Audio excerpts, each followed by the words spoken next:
మీరు చూస్తున్నది మీ TV news. Motivate, educate, entertain.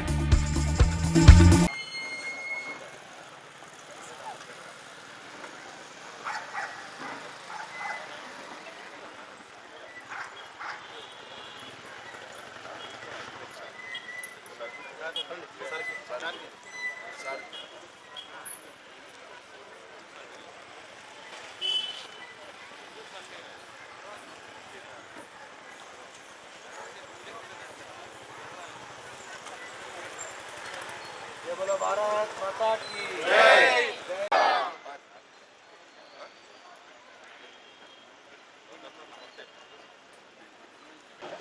మనం ఇప్పుడు వందే మాతరంతో సభ ప్రారంభం చేసుకుంటాం కాబట్టి అందరూ నిలబడి వందే మాతరాన్ని ఆలపించాల్సిందిగా కోరుచున్నాము.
విజేత శ్రీరామ ఇన వంశ తిలక శ్రీరామ.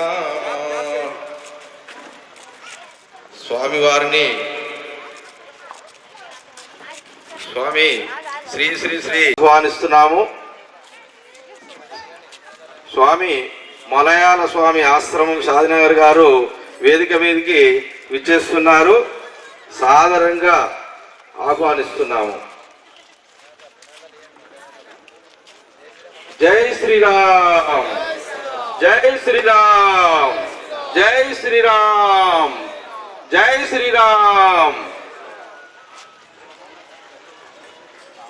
కల్వకుర్తి ప్రాంతంలో కల్వకుర్తి పట్టణంలో నిర్వహిస్తున్న హిందూ సమ్మేళనానికి విచ్చేసిన కల్వకుర్తి పట్టణ ప్రజలకు, సనాతన ధర్మ పరిరక్షణ అభిమానులకు, వేదిక మీద ఉన్న పూజ్య స్వామీజులకు, ఇతర వ్యక్తులకు, మిత్రులకు, సన్నిహితులకు ఎందుకంటే హిందూ సమ్మేళనం అసలు వాస్తవంగా హిందూ అంటే మతమా? చాలామంది మనం ఏమనుకుంటామంటే మతం అని. కానీ మతానికి ధర్మానికి తేడా ఏమిటంటే, స్వామీజీ వారు ఉన్నారు, చాలా పెద్ద వ్యక్తులు వాళ్ళు చెప్తారు, కానీ ఒక వ్యక్తి యొక్క మతి నుంచి, ఒక భావాల నుంచి ఉద్భవించినదే మతం.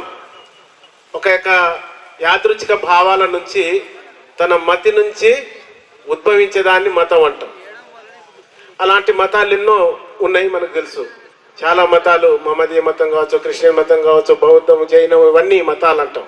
అంటే ఒక వ్యక్తి చేత స్థాపించబడిన వాటిని మతం అని చెప్తాం, మతాలు అంటాం, అట్లాంటి వాటిని. కానీ మరి హిందూ మతమా అంటే కాదు. కేవలం హిందూ అనేది హిందూ మతం అనేది కాదు, ఇది సనాతన ధర్మం. ఏంటి సనాతన ధర్మం అంటే, ఎవరు తోచింది వాళ్ళు నిర్వచనం ఇస్తున్నారు. ఎవరు చెప్పింది, ఎవరికి ఏది మాట్లాడితే, ఎవరికి ఏదైతే మనసులో వస్తుందో అదే చెప్తారు. కానీ యాక్చువల్గా ఏంటి, ఒక కన్నురెప్ప కాలాన్ని ఒక సెకండ్గా అంటాం. అట్లా 60 సెకండ్లు అయితే ఒక నిమిషం, 60 నిమిషాలు అయితే ఒక గంట. ఆ విధంగా 24 గంటలు ఉంటే ఒక రోజు. తర్వాత 7 రోజులైతే ఒక వారం. అట్లా 4-5 వారాలైతే ఒక నెల. అదేవిధంగా 365 రోజులైతే ఒక సంవత్సరం. అట్లా కాలాన్ని విభజిస్తే 4 యుగాలుగా విభజించారు. ఒకటి కృతయుగం, త్రేతాయుగము, ద్వాపరయుగము, కలియుగం. కృతయుగ కాలము దాదాపు 17,28,000 సంవత్సరాలు. త్రేతాయుగ కాలము 12,62 సంవత్సరాలు, 62,000 సంవత్సరాలు. ద్వాపరయుగ కాలము 8,64,000 సంవత్సరాలు, 8,64,000. కలియుగము 4,32,000 సంవత్సరాలు. అంటే టోటల్ అన్ని 4 యుగాలు కలిస్తే 43,20,000 సంవత్సరాలు. దీని ఒక మహాయుగము అంటాం.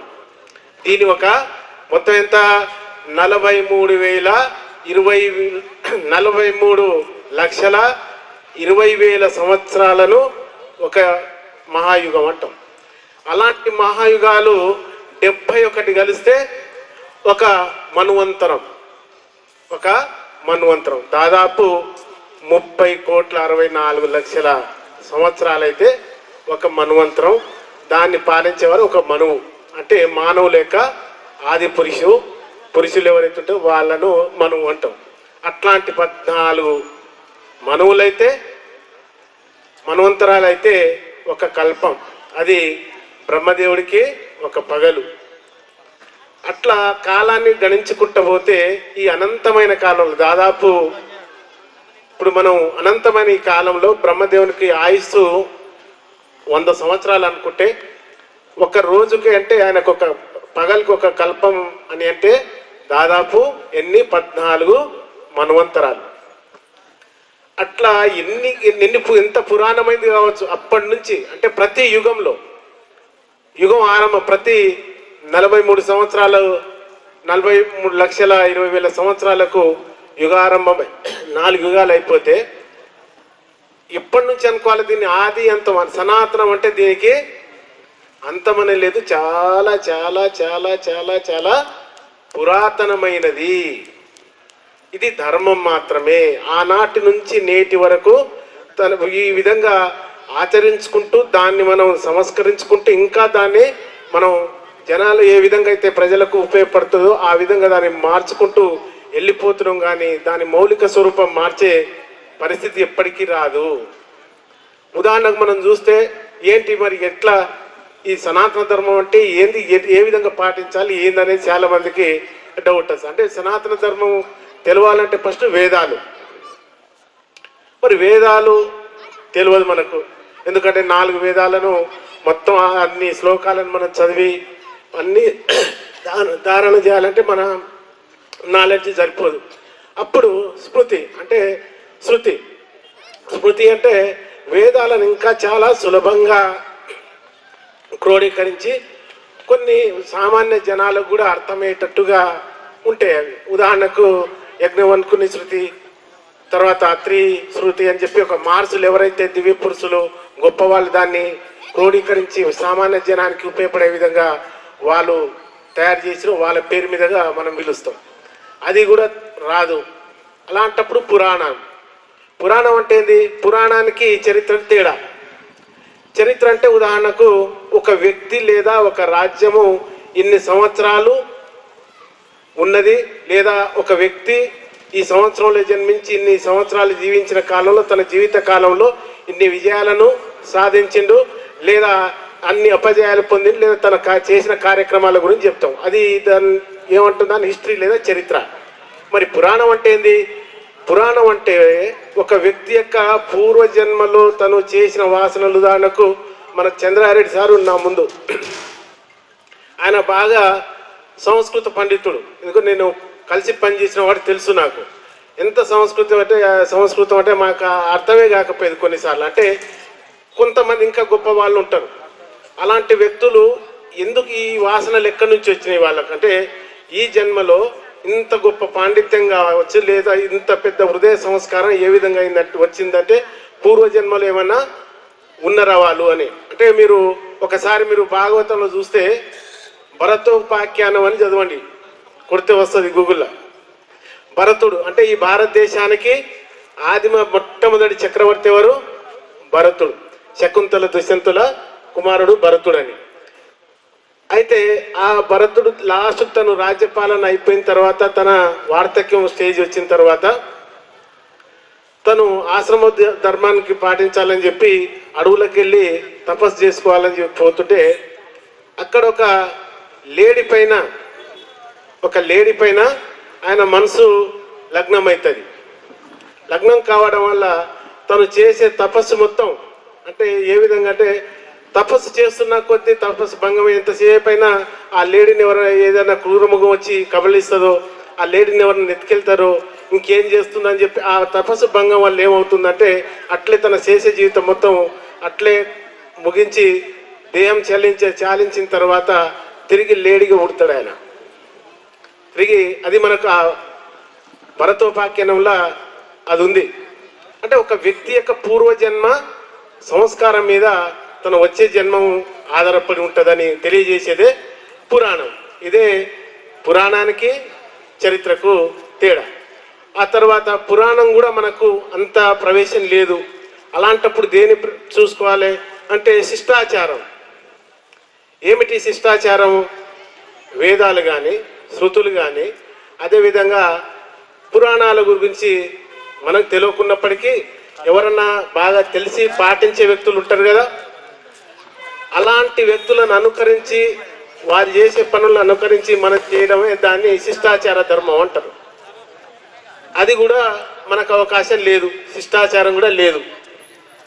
అది కూడా మనం పాటించే పరిస్థితి అంటే ఆయనకు అవకాశం లేదు. అప్పుడు ఏం చేస్తామంటే ఆత్మ ప్రబోధము. లాస్ట్కి ఏమొస్తుంది? ఆత్మ ప్రబోధము అని చెప్పి. ఈ ఆత్మ ప్రబోధం అనేది ఈ 5 మాత్రమే నడిపించేది యుగాలను ధర్మాలను. ఇది 5 మాత్రమే సనాతన ధర్మంలోని భాగం. వీటినే మనం ఏదో ఎన్ని రూపాలుగా మార్చుకున్నా, ఎన్ని రూపాల్లో చెప్పుకున్నా, ఎన్ని రూపాంతరం చెందినా ఈ 5 అంశాలే ప్రధానంగా సనాతన ధర్మాలు. ఒకటి వేదము, శృతి, పురాణము, శిష్టాచారము. 5వది ఏం చెప్పినాం? ఆత్మ ప్రబోధము. ఈ 5 మాత్రమే. 6వది లేదుగా, 6వది లేదు. ఆ విధంగా ఈ 5 మాత్రమే కంటిన్యూషన్గా యుగాల నుంచి.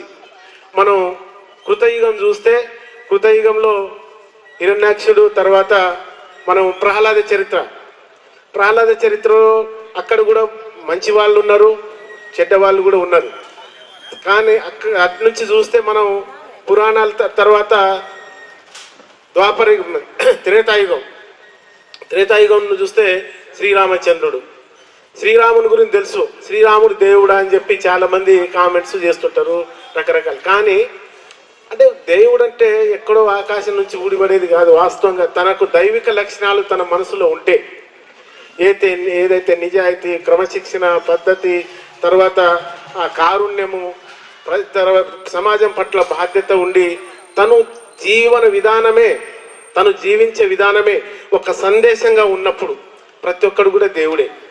అందుకనే రాముడు దేవుడు ఎందుకు అయిండు అని అంటే తను అవలంబించిన అంత గొప్ప లక్షణాల వల్లనే దేవుడు అయిండని చెప్పి రాత్రికి రాత్రి తను చక్రవర్తిగా ప్రకటించే టైంలో తండ్రి పిలిచి నిన్ను రాజును చేస్తున్నా నువ్వని చెప్పిన తర్వాత వెంటనే కైకేయి తన 3వ వరప్పుడు ఎప్పుడో దేవాసురుల యుద్ధంలో కోరుకున్న ఆ యొక్క వరాలను అడిగినప్పుడు తిరిగి రాముడు ఆయన మూర్చిల్లి ఉంటాడు. అక్కడ పోతాడు, తల్లి దగ్గరకు పోతాడు. తండ్రి దగ్గర పోయేటప్పుడు అక్కడ కైకేయి ఉండి ఎందుకు నాన్నగారు ఈ విధంగా ఉన్నారంటే మీరు 14 సంవత్సరాలు అడవులకు వెళ్ళాలట, భరతునికి పట్టాభిషేకం అంటే చాలా సంతోషంగా ఫీల్ అవుతాడు ఆయన. చాలా ఎక్కడ కూడా బాధపడడం కానీ ఇబ్బంది పడడం కానీ మనం రామాయణం చదివితే తెలుస్తుంది. చాలా ఏది అన్నాడు, చాలా కామ్గా ఉంటాడు, మంచి ఆజ్ఞ అని చెప్పి దండం పెట్టేస్తాడు. అప్పటి భరతుడు ఆయన దశరథ మహారాజు అంటాడు, నేను ఇప్పటికే నా వయసు అయిపోయింది, 60,000 సంవత్సరాలు బ్రతికిన చాలా, నన్ను చంపి అంటే వధించి అంటే క్షాత్రధర్మం అది క్షాత్రధర్మం, నన్ను వధించి నీవు ఈ యొక్క సింహాసనాన్ని ఎప్పుడు అధిష్ఠించావంటే కూడా దానికి ఒప్పుకోడు ఆయన. అంతవరకు ఉన్న రాముడు తర్వాత అరణ్యాలకు పోయడం కూడా ఒక చారిత్రాత్మక అవసరము, ఇక లోక కళ్యాణం కోసమని మనకు తెలుసు. ఎందుకంటే ఎక్కడైతే కరదూషణులను 14,000 మంది రాక్షసులను చంపి ఆ తర్వాత అక్కడ నాంది పలుకుతాడో రాక్షస సంహారానికి, అది రామాయణ అద్యాంతం అక్కడి నుంచి కిష్కింధకాండ వరకు అంటే వాలి వధ వరకు అక్కడి నుంచి సుందరకాండలో ఆంజనేయ స్వామి పోయి లంకా జాడ తీసుకొచ్చి సీతమ్మను జాడ చెప్పే వరకు మొత్తం రామాయణంలో మొత్తం అనేక ఘట్టాలు, అనేక పాత్రలు, అనేక పాత్రధారులు ఉంటారు. అవి ప్రతి వాటికి ఓ శబరి కావచ్చు, ఒక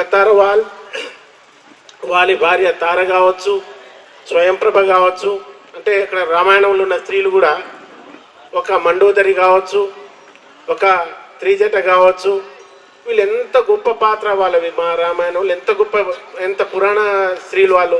అదేవిధంగా పురుషులైతే ఇక చాలామంది అసలు ఆ విధంగా తను ఏదైతే పని చేసినో నిజాయితీగా ఉంటూ సంస్కారంగా ఉంటూ తను చేసే పని మొత్తం మనం ఏదైతే వాళ్ళు మాట్లాడినో దాన్ని ఆచరించి చూయించారు వాళ్ళు. కానీ మనం ఈరోజు ఏముంది, మనం చాలామంది వేదికల మీద మనం మాట్లాడుతున్న నేను కూడా దాన్ని ఆచరించి చూయిస్తేనే అది సనాతన ధర్మానికి రక్షణ ఉంటుంది. మీరు ఉదాహరణకు ఎక్కడన్నా చూడండి, మనం ఇన్ని చెప్పి ప్రతి దాంట్లో కల్తీ, కూరగాయలు కల్తీ, పాలు కల్తీ, ఆహార పదార్థాలు కల్తీ, తర్వాత ఎవరన్నా పెద్దవాళ్ళు బస్సులో నిలబడితే కూడా మనం కూర్చొని ఉంటే కూడా వాళ్ళకి సీట్ ఇచ్చే పరిస్థితి లేదు. ఇక మనం మాట్లాడే హక్కు ఎక్కడిది మనకు? కాబట్టి మనము ఎంత నిజాయితీగా, ఎంత క్రమశిక్షణగా, ఎంత సంస్కారంగా బ్రతకాలని మనం అనుకుంటామో ఆ వేదాల్లో, ఉపనిషత్తులో, పురాణాల్లో, ఇతిహాసాల్లో ఉందో అంతే నిజాయితీగా బ్రతుకుతేనే మనం సనాతన ధర్మాన్ని కాపాడుతున్నట్టు, ఆ సనాతన ధర్మాన్ని కట్టుబడి ఉన్నట్టు. లేకపోతే సనాతన ధర్మం గురించి మనం మాట్లాడే అర్హత కూడా మనకు ఉండదు. కాబట్టి ఇంత గొప్ప కార్యక్రమాన్ని మన కలుకృతి పట్టణంలో అంతరిస్తున్న ఇక నైతిక విలువలు, అంతరిస్తున్న ఈ యొక్క మంచితనాన్ని మొత్తం మళ్ళీ తిరిగి ఇక సమాజ విలువలను తిరిగి ఈ యొక్క ప్రజలకు అందజేయాలని చెప్పి కాస్త కూస్తో ప్రయత్నం చేయాలనే ఉద్దేశంతోన హిందూ సమ్మేళనంలో భాగంగా ఇంత గొప్ప కార్యక్రమాన్ని తీసుకున్న మిత్రులందరికీ ప్రత్యేక కృతజ్ఞతాభివందనాలు తెలియజేసుకుంటూ, ముఖ్యంగా నాకు అధ్యక్షత బాధ్యత ఇచ్చినందుకు కూడా మరొకసారి వారికి వినయపూర్వకంగా కృతజ్ఞతలు తెలియజేస్తూ సెలవు. ఎందుకంటే చాలామంది మాట్లాడే వాళ్ళు ఉంటారు. అసలు ఇప్పుడు వేద ధర్మం గురించి కానీ సనాతన ధర్మం గురించి కానీ మాట్లాడితే గంటలు కూడా టైం సరిపోదు మనకు. ఏది అంటే మన జీవితమే మనం ఆచరించే నిజాయితే అదే సనాతన ధర్మం, మన సంస్కారమే అదే సనాతన ధర్మం. ఎక్కడ మనం అయితే వాటిని ఉల్లంఘిస్తున్నామో సనాతన ధర్మాన్ని మనమే ఉల్లంఘిస్తున్నట్టు లెక్క. Okay, thank you. ఈ సమావేశాన్ని ఉద్దేశించి మహిళా వక్త అయిన శ్రీమతి బుసిరెడ్డి దేదీప్య గారు తమ యొక్క సందేశాన్ని ఇవ్వాల్సిందిగా కోరుచున్నాము. పూజ్యులైన శ్రీ శ్రీ శ్రీ దయానంద స్వాముల వారికి పాదాభివందనం చేస్తూ, మరియు వేదికను అలంకరించినటువంటి మన ప్రధాన వక్త అయినటువంటి యాదగిరి అన్నయ్య గారికి నమస్కరిస్తూ, అండ్ మన ఉత్సవ సమితి అధ్యక్షులైనటువంటి సర్దార్ నాయక్ గారికి నమస్కరిస్తూ, ఇక్కడ వచ్చినటువంటి మన బంధువులందరికీ కూడా పెద్దవాళ్ళైతే వాళ్ళకి నమస్కరిస్తూ, చిన్నవాళ్ళకి అందరికీ ఆశీర్వదిస్తూ, ఇందాక అధ్యక్షుల వారు చెప్తూ మనం ఆచరిస్తేనే అది సనాతన ధర్మం అన్నట్టుగా చెప్పారు కదా.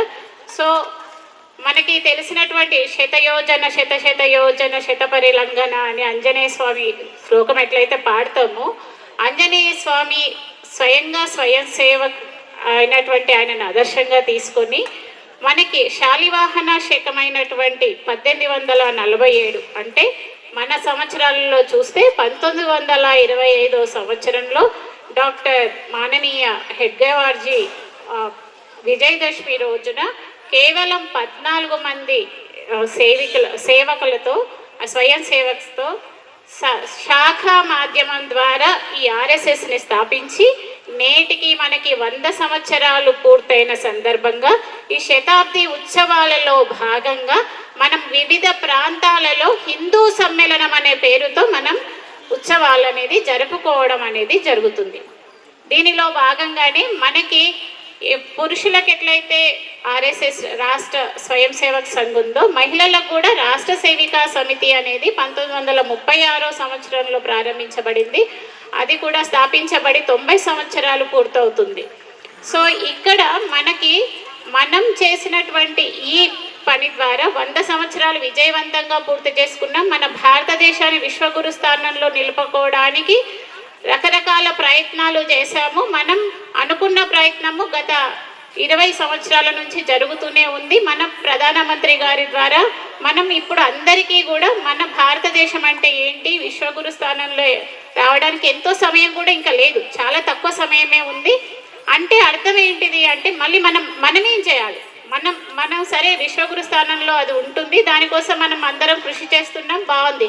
కానీ మనమేం చేయాలి అంటే మనలో ఒక పంచ పరివర్తన రావాలి. పంచ పరివర్తన అంటే ఏంటి అంటే ముందు మన పర్యావరణమే తీసుకుందాం.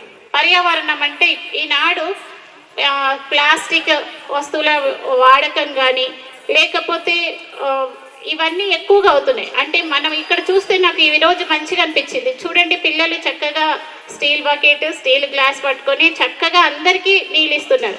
ఇప్పుడు ఇంతమందికి కనుక మన వాటర్ వ్యవస్థ చేయాలంటే మనం ఏదైనా ఫంక్షన్ పోతే ఎన్ని ప్లాస్టిక్ గ్లాసులు ఉంటాయి, ఎన్ని ప్లాస్టిక్ ప్లేట్లు ఉంటాయి. సో వాటిని మనం నివారించే ప్రయత్నం చేయాలి మన వంతుగా.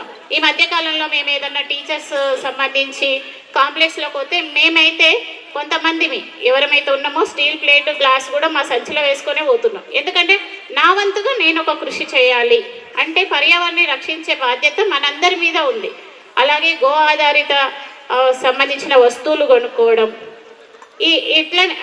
అట్లాగే మనకు సంబంధించిన చెట్లని అన్నిటిని పెంచడం. ఇప్పుడు చిన్న పిల్లలు ఉన్నారు, పేపర్ రాసి వెంటనే చించేసి ఇంకా పడేస్తూనే ఉంటారు. ఆ చెట్ల నుంచి ఆ పేపర్ తయారు కావడానికి ఎంత టైం పడుతుంది, ఎంత కాలం పడుతుంది. మనం జస్ట్ ఒక గీత రాసా తప్పుపోయిందని చించి డస్ట్బిన్లో వేస్తున్నాం కదా.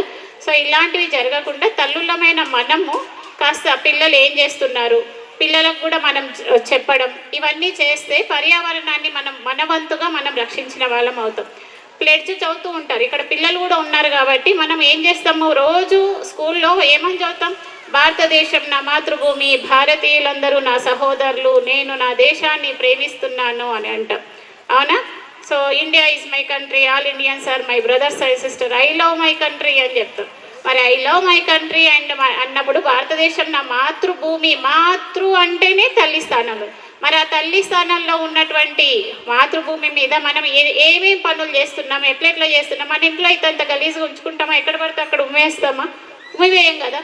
సో సేమ్ థింగ్ మనం కూడా ఈ నేలను మనం రక్షించుకోవాల్సిన అవసరం ఉంది. కాబట్టి మనం ఏదో ముభావంగా ఏదో చదువుతున్నాం అంతే, కానీ మనసు పెట్టి దాన్ని అర్థం చేసుకొని దాన్ని గనక పాటిస్తే మన పర్యావరణాన్ని రక్షించిన వాళ్ళం అవుతాం.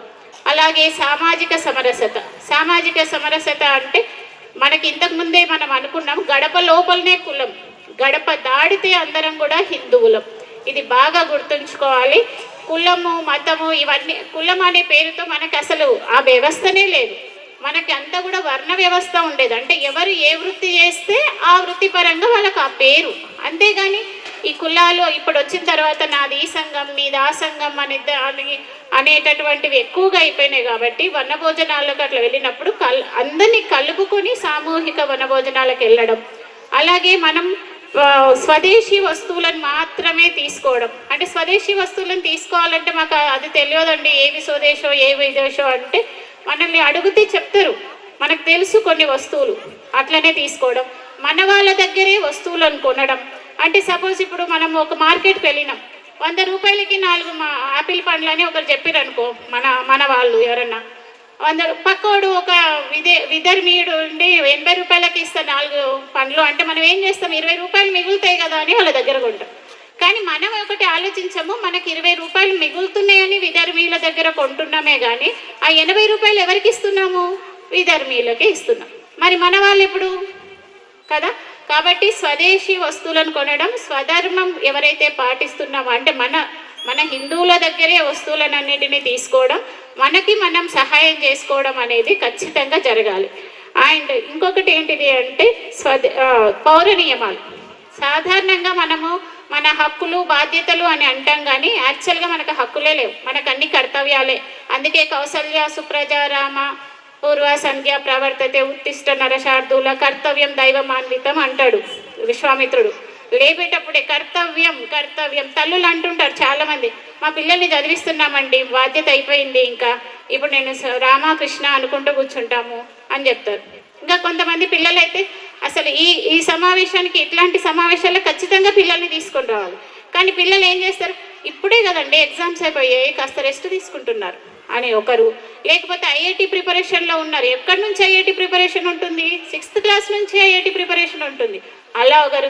లేదండి వేసే సెల్లులలో మ్యాథ్స్ ట్యూషన్ పెట్టించాం, మా పిల్లలకు మ్యాథ్సే రాదు అందుకని మ్యాథ్స్ ట్యూషన్ పెట్టించామని ఇలా ఒకరు. ఇట్లా పిల్లల్ని తీసుకురాకుండా ఉన్నప్పుడు మనకు పిల్లలకు మన ధర్మం ఎలా తెలుస్తుంది? ఖచ్చితంగా పిల్లలను మన వెంట పెట్టుకొని వచ్చినప్పుడే పిల్లలకు మనం అంటే ఏంటి అట్లా తెలియక చేయకపోవడం వల్లనే ఈరోజు ఇన్ని కేసులు. మొన్ననే కదా టీసీఎస్లో కార్పొరేట్ జిహాద్ వచ్చింది. లవ్ జిహాద్ ఎప్పటి నుంచో ఉంది, రియల్ ఎస్టేట్ జిహాద్ ఎప్పటి నుంచో ఉంది. మన భూములు మనకి కాకుండానే ఉంటాయి. ఇట్లా జరుగుతూనే ఉంటాయి. అందుకే మన సంఖ్యను మనకు ఒకరో ఇద్దరు అదే కష్టము. దానికి మళ్ళీ చదువుకోవాలి, మ్యాథ్స్ రాదు, ఇంగ్లీష్ రాదు, సైన్స్ రాదు, ఇదే చదువు వెంట పరిగెత్తుతున్నామే కానీ నిజానికి ఇందాక నేను వచ్చినప్పుడు కొత్తలో ఇప్పుడు హనుమాన్ చాలీసా చదువుతున్నారు అందరూ పెద్దవాళ్ళు హనుమాన్ చాలీసా చదువుతున్నారు. ఆ హనుమాన్ చాలీసాలోనే అర్థవంతంగా కనుక చదివితే యుగ సహస్ర యోజన పరబాను అని ఉంది. యుగము సహస్ర యోజన అందులోనే మ్యాథ్స్ ఉంది. ఎంతమంది పిల్లలకు తెలుసు?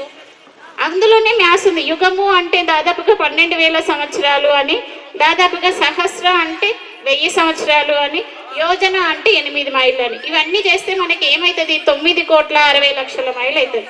అదే కిలోమీటర్లకు మారిస్తే 15,36,00,000 కిలోమీటర్లు అవుతుంది. ఎక్కడి నుంచి ఎక్కడికి? భూమి నుంచి సూర్యుడికి. అంత దూరము ఎవరు పోయారు? హనుమంతుడు. ఎందుకు పోయాడు? లీల్యోతాహి మధుర ఫలజాను, ఫలాన్ని అనుకొని పోయాడు. సూర్యునికి ఫలం అనుకోవడానికి ఆయన ఏమన్నా ఇదా అంటే కాదు. సూర్యుని నుంచే మనకు వచ్చేటటువంటి ప్రతి తీయని పండు వెనక సూర్యుని ఫోటోసింథసిస్ అని జరుగుతుంది. అందులో సైన్స్ కూడా ఉంది అనే విషయం ఎంతమందికి తెలుసు? చాలా మంది దర్గాల దగ్గరికి పోతారు, ఏమైనా భూత పిశాచాలు ఉన్నాయేమో చూద్దాం. మన శ్లోకాల్లోనే ఉంది కదా, భూత పిశాచ నికట నహి ఆవే జప్ అని. మరి మనం ఎందుకు అది పాటిస్తలేం? రోగాలు వచ్చినాయి అంటే వెంటనే రోగాలు వచ్చేసినాయి, అది పోయి తాయెత్తు కట్టించుకుంటే అయిపోతుంది అంటాం. మరి మన హనుమాన్ చాలీసాలోనే ఉంది కదా, నాసై రోగ హరై సపవీర జపత నిరంతర హనుమత వీర అని. మరి అదెందుకు చేస్తలేం అంటే మనము చదువుతున్నాం, లలిత సహస్రనామం చదువుతున్నాం, విష్ణు సహస్రనామం చదువుతున్నాం, హనుమాన్ చాలీసా చదువుతున్నాం, అన్నీ వచ్చు.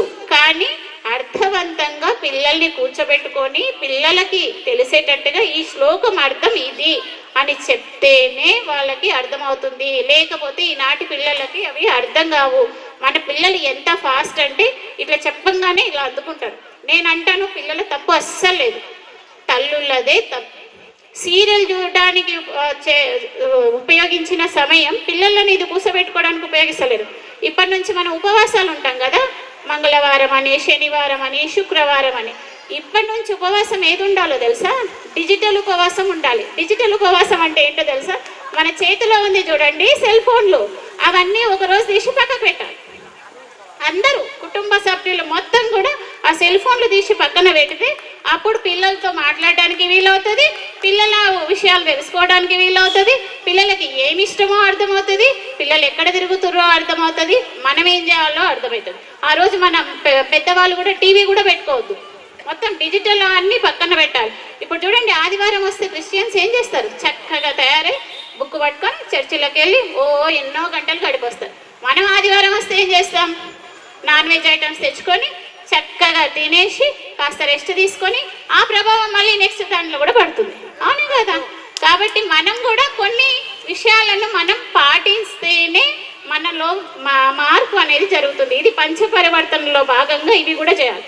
నెక్స్ట్ కుటుంబ ప్రబోధన ఏదైతే ఉందో అంటే సేవా కార్యక్రమాలు. మనం ఏదైనా సేవ చేస్తుంటాం అంటే ఇప్పుడు ఎండాకాలం కదా, చాలా మందికి నీళ్లు ఇవ్వడానికని లేదా భోజనాలు, ఇప్పుడు స్వాములు పోతుంటారు, ఆంజనేయ స్వామి ఆలోచించడానికి శివ భక్తులు కానీ పోతుంటే వాళ్ళ భోజనాలు చేసి పెట్టడం, దాంట్లో పిల్లల్ని కూడా భాగస్థులం చేయాలి. మనం సేవ చేసి మనకు పుణ్యం వస్తుంది అని కాదు, పుణ్యం కోసం అని కాదు, వాళ్ళు కూడా సేవా కార్యక్రమాలు చేయడానికి మనము అలవాటు చేయాల్సిందే. గుడికి ఖచ్చితంగా తీసుకొని వెళ్ళాల్సిందే.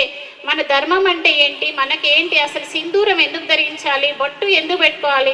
ఈరోజు లెన్స్ కార్ట్ అనే కంపెనీ దగ్గర వాళ్ళు మాత్రం హిజాబ్ ధరించి రావచ్చట, కానీ మన వాళ్ళు మాత్రం బొట్టు తీసి మంగళసూత్రం కూడా తీసి పోవాలంట. ఎప్పుడు తీస్తారండి మంగళసూత్రం బొట్టు? ఎప్పుడు తీస్తారు? భర్త చనిపోయినప్పుడు. అంటే మనం అందరినీ విధాలుగా చేయడానిక వాళ్ళు చేసే పని? అయినా కూడా ఉద్యోగాల కోసం తప్పనిసరి పరిస్థితులలో మనం చేయాల్సిన పరిస్థితి ఉంది. ఎదుర్కొనే సత్తా మనం వాళ్ళకి ఇచ్చే ధైర్యం ఇవ్వట్లే. ఇంటికి వచ్చి అమ్మకి చెప్పుకుందామంటే అమ్మ సీరియల్ చూస్తూ సీరియస్గా కూర్చుంటుంది. ఏడా చెప్పుకుంటాం? పోనీ నాన్నకు చెప్దామంటే నాన్న బయట పనులన్నీ మొత్తం తిరిగేసి వచ్చి కూర్చొని అలసిపోయానని పోయి పడుకుంటాడు. ఆ పాప మనసులో ఉన్న మాటలు ఎప్పుడు తెలుస్తుంది అంటే మనం ఇవన్నీ బంద్ చేసి కుటుంబ సహితంగా కనీసం రోజులో ఒక్కసారైనా అందరు కలిసి కూర్చొని భోజనం చేస్తుంటే కొన్ని విషయాలు బయటపడతాయి. ఖచ్చితంగా పిల్లలు ఏం చేస్తున్నారు అనేది తల్లులకు ముందే తెలిసిపోతుంది, ఖచ్చితంగా తెలుస్తుంది. అది తెలియకుండా ఉంటుంది అంటే మనం చాలా బిజీ అయిపోయామని అర్థం. సో కాబట్టి మనం ఈ పరివర్తన ఖచ్చితంగా తీసుకొస్తేనే మనం ఇది జరగడం అనేది జరుగుతుంది. కాబట్టి మనము ఖచ్చితంగా కలిసి భజన చేయండి పిల్లలకు. నాకు ఒకరు చెప్తుంటే ఒకరి ప్రసంగంలో విన్నాను, రైల్లో ఒక స్వామీజీ ప్రసంగంలోనే విన్నాను. రైల్లో వెళ్తుంటే స్వామీజీ నాకు 1000 భజనలు వచ్చు తెలుసా అన్నారట ఆయన. అవునా, 1000 భజనలు వచ్చు అంటే స్వామీజీ పాడమంటారేమో అనుకున్నాను.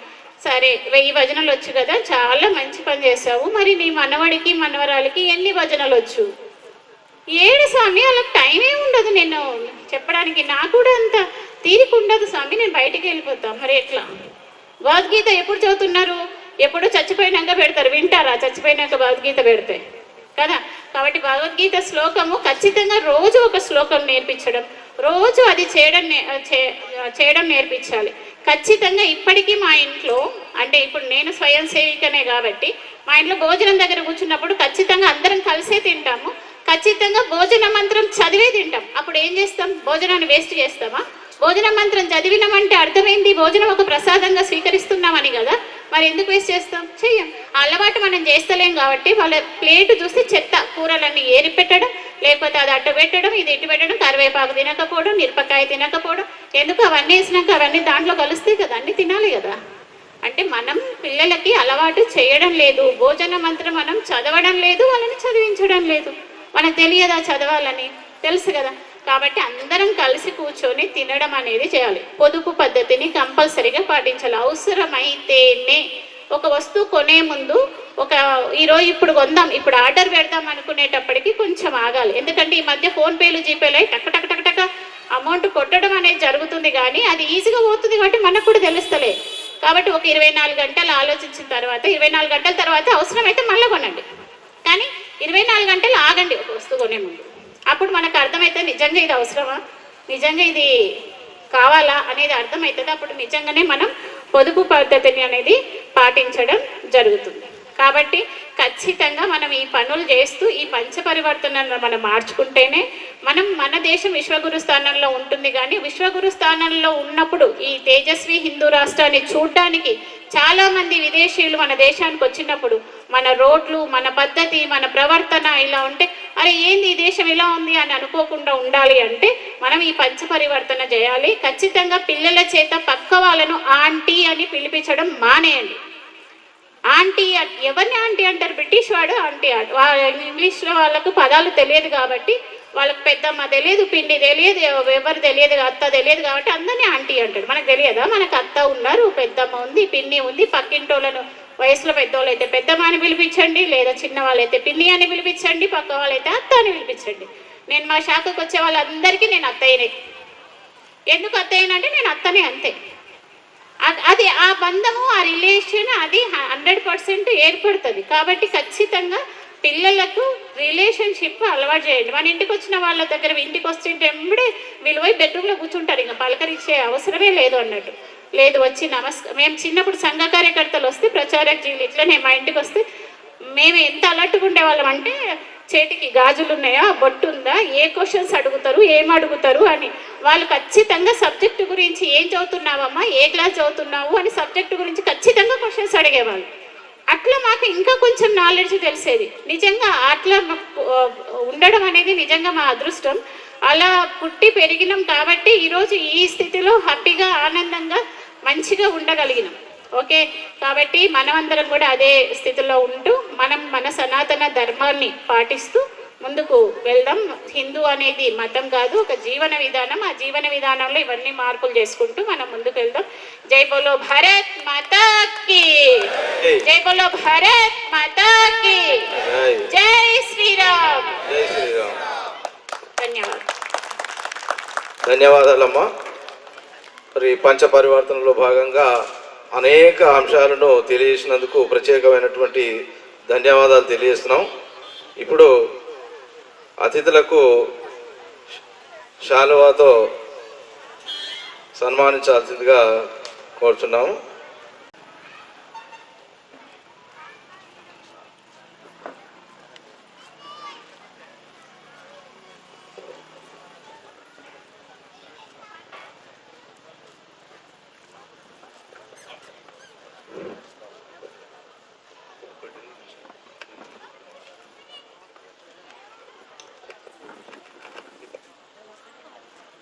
కార్యక్రమంలో భాగంగా ఇప్పుడు సాంస్కృతిక కార్యక్రమంలో ఒక నృత్య ప్రదర్శన ఉంది. తయారుగుండ్రం.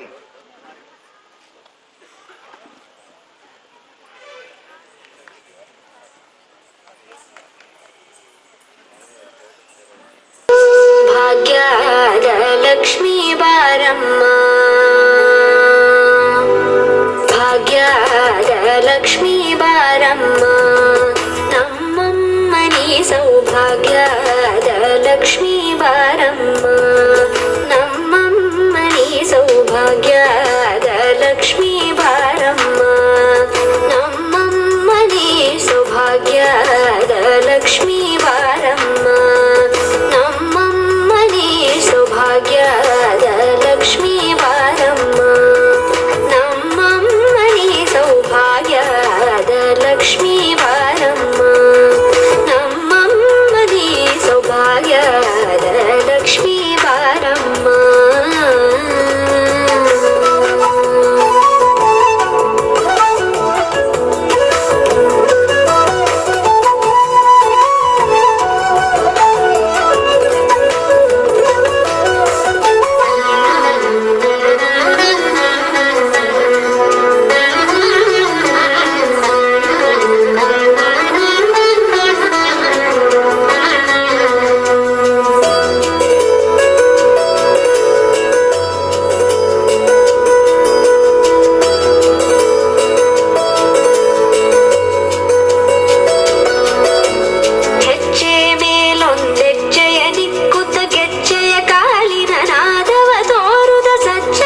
ನಿತ್ಯ ಮಹೋತ್ಸವ ಸತ್ಯ ತೋರುವ ಸಾಧು ಸಜ್ಜನರ ಚಿತ್ತದಿ ಹೊಳೆಯುವ ಪುತ್ಥಳಿ ಬೊಂಬೆ ಭಾಗ್ಯದ ಲಕ್ಷ್ಮೀ ಬಾರಮ್ಮ.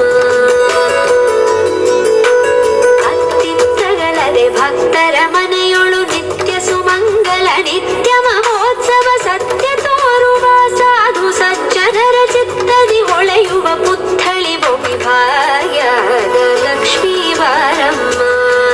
ನಮ್ಮಮ್ಮನಿ ಸೌಭಾಗ್ಯದ ಲಕ್ಷ್ಮೀ ಬಾರಮ್ಮ. ನಮ್ಮಮ್ಮನಿ ಸೌಭಾಗ್ಯದ ಲಕ್ಷ್ಮೀ ಬಾರಮ್ಮ. ನಮ್ಮಮ್ಮನಿ ಸೌಭಾಗ್ಯದ ಲಕ್ಷ್ಮೀ ಬಾರಮ್ಮ.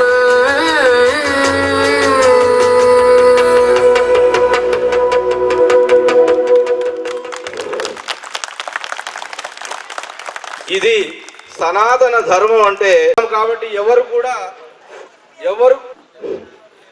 కూడా మధ్యలో లేచి వెళ్ళకూడదు. సమావేశం పూర్తయ్యే వరకు ఇక్కడే ఉండాలి. దయచేసి మరొకసారి చెప్తున్నాము, అందరూ ఎవరు కూడా లేవకూడదు, వెళ్ళకూడదు. మరి తదుపరి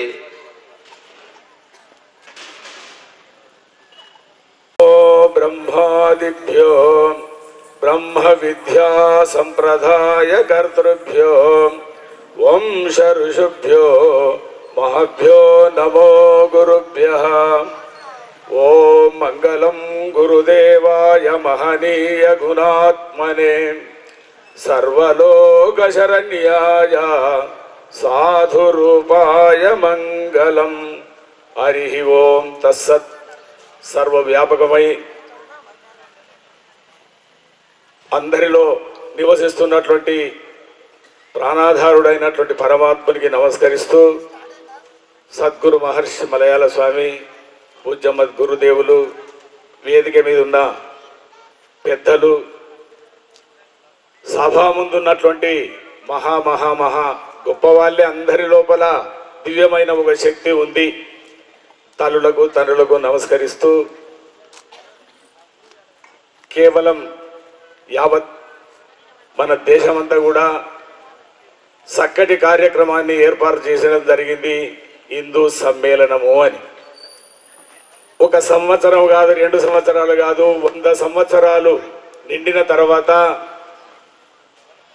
కేవలం మనం చేసుకుంటే ఎట్లా, ప్రతి గ్రామంలో, ప్రతి వాడలా, ప్రతి పట్టణంలో, ప్రతి బస్తీలా అందరినీ పిలిచి విశ్వ హిందూ పరిషత్తు చేస్తున్నటువంటి కార్యక్రమం ఏంటి, ఈ సనాతన ధర్మాన్ని 10 మందికి ఇది పంచిపెట్టి అందరికి నూతన ఉత్సవము, మరిచిపోయినటువంటి శాస్త్రాన్ని మళ్ళా తెలియజేసినట్టుగా ప్రతి దగ్గర ఇది జరగడం జరుగుతుంది. మొన్న కోదండాపురం అని ఎర్రవెల్లి ఆవల రాత్రి జోగులమ్మ కార్యక్రమం అంటే 10 కిలోమీటర్ల దూరాన రాత్రి ఇదే సమయంలో ఇదే పనిలో ఉన్నాం. మేము కూడా పొద్దున్నే రామరెడ్డిపల్లికి వచ్చినాం. ఇక్కడ ఇది కూర్చోవడానికి కూడా సరిగా ఓపిక లేకుండా, అయినప్పటికైనా భక్తులు ఆదరణతో పిలిస్తే పోవాలి అని ఒక భావనతోని తిరగడం జరుగుతుంది. కాబట్టి సనాతన ధర్మం అంటే కృత త్రేత ద్వాపర యుగాలలో మన ఋషి సాంప్రదాయాన్ని అంతా కూడా అమోఘంగా ఉన్నది. ఒక్కొక్కరి చరిత్ర చెప్పుకుంటే సృష్టికి ప్రతి సృష్టి చేసినటువంటి విశ్వామిత్రుడు, రఘువంశానికే గురు స్థానంలో ఉన్నటువంటి వశిష్ఠుడు, భరద్వాజుడు, రకరకాలుగా ఎంతో మంది మహనీయులు, అటుగాక బ్రహ్మం గారు, కడప నవాబుకే కళ్ళు తెరిపించినటువంటి మహనీయులు, యావత్ ప్రపంచం అంతా కూడా మన సాంప్రదాయం చాలా గొప్పది. బుద్ధుడు లేక మునుపు జైన మతం లేనే లేదు. యేసు వచ్చిన తర్వాతనే క్రిస్టియన్స్ తయారైంది. మహమ్మదీయులు ఎప్పుడు వచ్చారు, మహమ్మద్ ప్రవక్త వచ్చిన తర్వాత వాళ్ళ భావనలు బట్టి మనం ఒకటి అనే భావనతో పెట్టుకున్నారు చేసుకొని. కాకపోతే ఇతరులను గెలిగించి ఏదో ఒక గిచ్చకుంటే వాళ్ళది వాళ్ళు మనది మనం. మలయాళ స్వామి అన్నాడు, మానవులంతా ఒకటే అని. కొంతవరకు వాళ్ళు ఆధ్యాత్మికంగా చెప్పారు, మానవులంతా ఒక సాంప్రదాయంగా ఉన్నటువంటి వాళ్ళే అని యేసు చెప్పిండు అని అంటారు. మనం ఒకటని మహమ్మదీయులు అన్నారు. మనం కాదు, మానవులంతా కాదు, క్రిమికీటక పక్షులాదులందరూ కూడా 84 లక్షల జీవులలో ఉన్నది.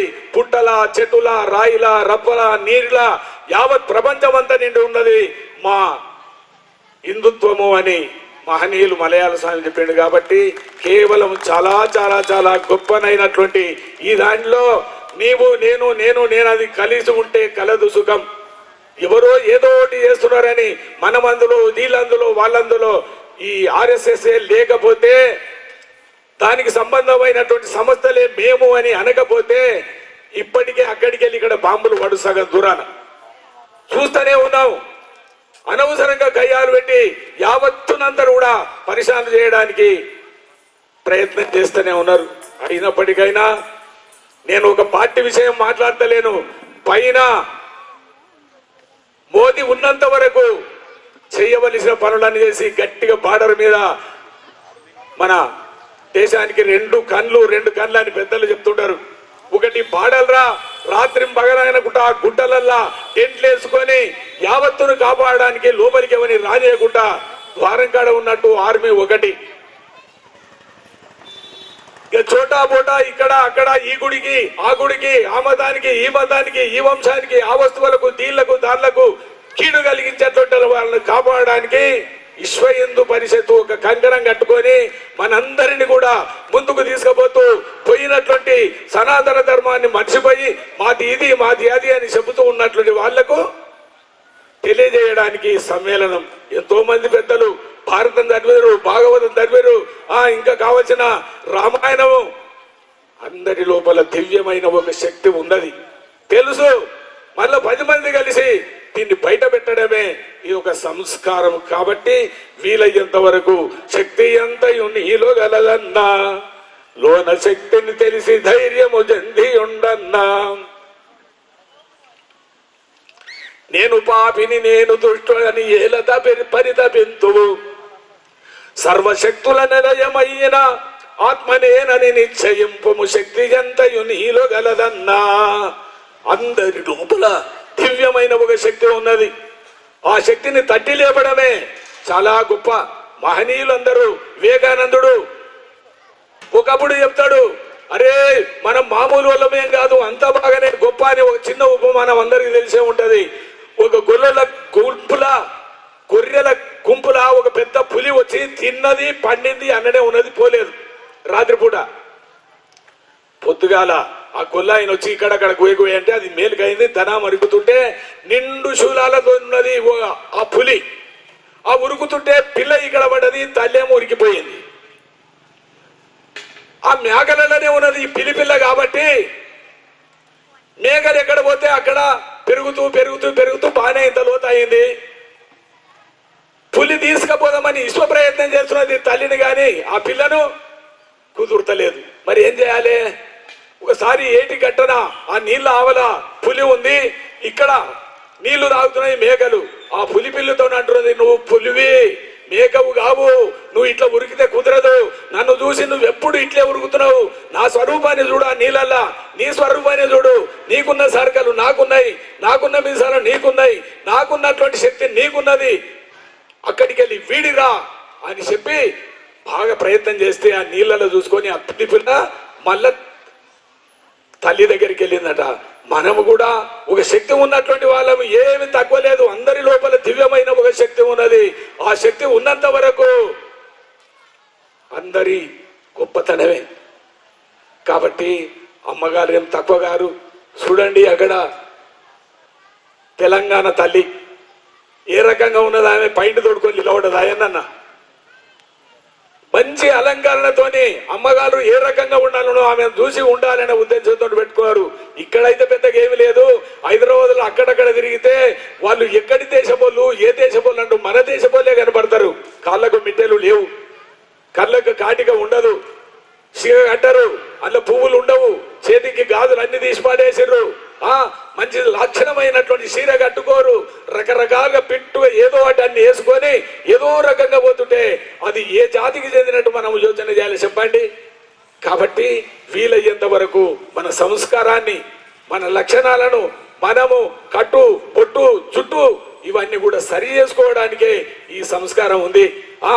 బొట్టు పెట్టడానికి అంత ఇదా. ఒకప్పుడు సీతమ్మ తల్లి బొట్టు ఇక్కడ పెట్టుకొని నెత్తిల పాపెడలో పోసుకుంటే చాలా అందంగా కనపడుతుంది. ఇప్పటికి కూడా అక్కడక్కడ మార్వాడీలు వాళ్ళు ఇక్కడ నుంచి ఇక్కడ దాకా కుంకుమ పోసుకుంటారు. ఎంతో మంది మేము షాద్నగర్ చాలా మంది ఉంటారు, గుడికి వస్తాం చూస్తుంటాం. ఆ సీతమ్మ తల్లి పోస్తూ ఉంటే ఆంజనేయుడు పక్కన వచ్చి అమ్మా బొట్టు అంటే ఇక్కడ పెట్టినవు, ఈ నెత్తిల పాపడలే ఎందుకు వచ్చినావు తల్లి అని అడిగాడు. అప్పుడు ఆమె అన్నది, నా రామునికి సంతోషం ఆ ఎరుపు చూస్తే, ఆయన సంతోష పెట్టడమే ధర్మం కాబట్టి ఇక్కడ పాపెడలో పోసుకున్నారా నా రాముని కోసానికి అన్నాడు. అట్లా నేను ఇన్ని రోజులు రాముని వెనక శిష్యునిగా ఉన్నా, ఆ ఎరుపు సంగతే నాకు తెలియదని ఆ డబ్బంతా తీసుకొని మీదికెళ్ళి ఈడికెళ్ళి మొత్తం రాసుకున్నాడంట ఆంజనేయ స్వామి. అప్పుడు పోసుకొని ఆనే కూకోలేదు, రాముడు ఎక్కడ ఉన్నాడో అక్కడ పోయి చిటికలు పట్టుకొని రామ రామ రామ సీత రామ రామ అని ఎగురుతూ ఉంటే రామునికి ఆనందం అనిపించి తదాస్తు బిడ్డ తదాస్తు అన్నాడు. అప్పటి నుంచి కేవలం ఎక్కడ ఆంజనేయ స్వామి ఉన్నా నెత్తి మీదకెళ్ళి కింది దాకా ఎరుపు రంగుతోని చెండూరం పెడుతున్నాం. ఈనాడు తల్లులు ఆ కుంకుమ పెడితే ఎక్కడ ఏదేమైతుందో అని ఓ టిక్కాలు తెచ్చుకున్నారు గిద్దది. ఇక తెచ్చి పెడితే పొద్దు మీకు దాకా నువ్వు ఎక్కడ తుడుపు ఏమన్నా కానీ అవి ముఖానికి వెళ్ళి ఊసేపోదు. పొట్టెందుకు పెడతాను చెప్పండి, మన సంస్కారము. ఈ శరీర అవయవాలలో అంతర కలిసి ఇక్కడ నాభి స్థలంలో ఈ స్థలంలో భగవత్ నిలయము, ఆ నిలయానికి నేను బొట్టు పెడుతున్నానే భావనతో పెట్టుకుంటే అది భగవంతునికి పెట్టినట్ట. ఆవున్నది పాలు అంతటా ఉన్నా పొదుగులకి వెళ్ళి పాలు ఎట్లయితే వస్తుందో శరీర అవయవాలు అన్ని ఉన్నా ఈ స్థలము భగవంతునికి నిలయము. దానికోసానికి మనం బొట్టు పెడతాం. ఆ బొట్టును టిక్కలతోని కూడా అదే రకంగా చేస్తే ఎట్లా? ఆనాటి సనాతన ధర్మం ఈ రాగా అందరూ పాటిస్తూనే ఉన్నాం. కొంతమంది దాన్ని వదిలిపెడతా ఉన్నారు. ఒక ఇల్లు కట్టాలని అనుకున్నాం అనుకోండి, ఏం చేస్తారు? అయ్యగారు వచ్చినా లేకపోతే మనం చేసినా ఆయన వచ్చినా గణపతి పూజ చేసి లాంఛనంగా మనం మొదలు పెడతాం. మళ్ళా 4 రోజులు మీదికి పోయినాక కడప ఎక్కించేటప్పుడు ఆ కడపనే ఒక లక్ష్మి బాగా భావించి అక్కడ టెంకాయ కొట్టి మళ్ళా మొదలు పెడతాం. అంతకెళ్ళి మీద చెత్త పోసేటప్పుడు మళ్ళా మిషన్ రెడీగా ఉన్న మిషన్కు ఇక్కడ ఒక టెంకాయ కొట్టేసి మళ్ళీ మొదలు పెడతాం గణపతిని ప్రార్థన చేసి. అంత అయిపోయిన తర్వాత ఇల్లుకు చేయవలసిన లాంఛనాన్ని చేసి బంధుమిత్రులను పిలిచి లాంఛనంగా ఇంటికి అన్ని రకంగా చేసి, ఓ పరమాత్మ నేను ఈ ఇంట్లో కాపురం పెడుతున్నాము, ఇంట్లో ఉన్న వాళ్ళందరినీ భవ్యంగా దివ్యంగా సవ్యంగా చూడు స్వామి అని చెప్పేసి ఆ దేవతలకంత నైవేద్యం పెట్టి మనం ఇంట్లో గృహప్రవేశం చేస్తాం. ఇది సనాతన ధర్మం కాదా? కేవలము వ్యవసాయదారులు ఆ కట్టె కొట్టేటప్పుడు చెట్టును సారి చేసేటప్పుడు తెల్లవారుజామున కేవలం ఇంట్లో స్నానం చేసో బొట్టు పెట్టుకోనో చెలుకకు పొయ్యి ఆ పరమాత్మను వేడుకొని ఆ పని చేసి వస్తాడు. మంచిగా బాధను పడ్డప్పుడు గింజలు వేసుకున్నామంటే మళ్ళీ ఎట్లకో లేకపోతే అక్కడనో ఇక్కడో మళ్ళీ లాంఛనం అంతా చేసి పంట పండిస్తాడు. చివరకు మొన్నటి దాకా ఊళ్ళల్లా తొంత చేనుకు వస్తే ఒక షాటెడ్ ఒట్లు తీసి పక్కకు పెట్టి ఇది మైసమ్మకు నైవేద్యం పెట్టిన తర్వాతనే మనం తినాలనే ఒక సంస్కారం ఉందా లేదా చెప్పండి? ఒక మిల్లు కట్టినా ఒక దుకాణం పెట్టినా ఇంకేదో ఫ్యాక్టరీ ఆరంభం చేసినా ఏ వస్తువులు తయారు చేసినా తొలుత సంస్కారంగా పూజ చేసుకొని మనం అది మొదలు పెడుతున్నాం. ఆ సంస్కారాన్ని వదిలిపెట్టేసి కొంతమంది అది లేదు ఇది లేదు అంత ఉట్టిదే అని ఆ రకంగా చేస్తాడు. ఓ పిల్లను ఉరలక చూడబోయినప్పుడు ఉర పూజ చేసినప్పుడు ఎంత లాంఛనంగా చేస్తారు చెప్పండి? అది ధర్మం కాదా? అదైపోయినాక పెళ్లిళ్ళ దుర్గామాత పూజ చేసిన తర్వాతనే పుస్తకం కట్టిస్తారు అయ్యగారు. అదంతా కూడా సనాతన ధర్మమే. ప్రతి దాంట్లో ఒక ధర్మం అనేది పెద్దలు నిర్ణయించడు. కాలము తీరి చచ్చిపోయినా కాషాదానం ఏ రకంగా చేయాలి, ఆయన తద్దినం ఎట్లా పెట్టాలి, సంవత్సరం ఏ రకంగా చేయాలి, మనం ఎట్లా పెద్దలను ఆశ్రయం చేసుకోవాలనే భావంతో అందరము పాటిస్తూనే ఉన్నాం. ఇదంతా సనాతన ధర్మం. ఆ ధర్మాన్ని వదిలిపెట్టి కట్టుకున్నటువంటి అమ్మగారు చెప్పింది గాజులు తీసేసి పొట్టు తీసేసి ఎదవలాగా తయారయ్యి మేము అందులో లేము. ఆనాటి నుంచి ఈనాటి వరకు నీ ముత్తాతలు తాతలు తండ్రులు వాళ్ళందరూ కూడా మా ధర్మం అని ఇంత ఇచ్చేస్తే అవన్నీ తుట్టిలా గడిపి ఏదో ఒక రకంగా 10 రూపాయలు ఆశపడితే వస్తాయి ఇస్తారు అనే భావనతో అనలేకపోయినావు. అదే కర్ణుడు చూడండి, యుద్ధము తయారైన తర్వాత కర్ణుడి పక్కకు తోలుకపోయింది కృష్ణ పరమాత్మ. అయ్యా నువ్వు మామూలుగా పోయేవానివి కాదు, శూద్రుని ఇంట్లో పుట్టలేదు, కుంతి ఉర ప్రభావంతో సూర్యవరు అనుగ్రహంతో నువ్వు పుట్టినవు, నువ్వు చాలా గొప్పవాడవు. జరిగిపోయింది. ఇప్పుడు భారత యుద్ధం తయారైంది, ఈ పక్షాన రా, పాండవులు నీకు తమ్ములు, అంగరక్షకులుగా ఉంటారు. హస్తినాపురానికి రాజును చేస్తా. అంతేకాదు ద్రౌపది స్వయంవరం నాడు కొట్టిన బాణం నువ్వు కూడా చేయిద్దామని, కానీ పరశురాముని శాపముతోనే అది పక్కకు పోయింది. ఇప్పుడు నువ్వు నేను చెప్పినట్టు ఇక్కడ కలిసివా, లాస్ట్గా నీకు ద్రౌపది వస్తుంది, రాజ్యం వస్తుంది, తమ్ములు నీకు అంగరక్షకులు ఉంటారు. చేయనంగా రాజ్య పట్టాభిషేకం చేపిస్తా. కర్ణ నా మాట అయినంటే ఒప్పుకుని రాసిపడి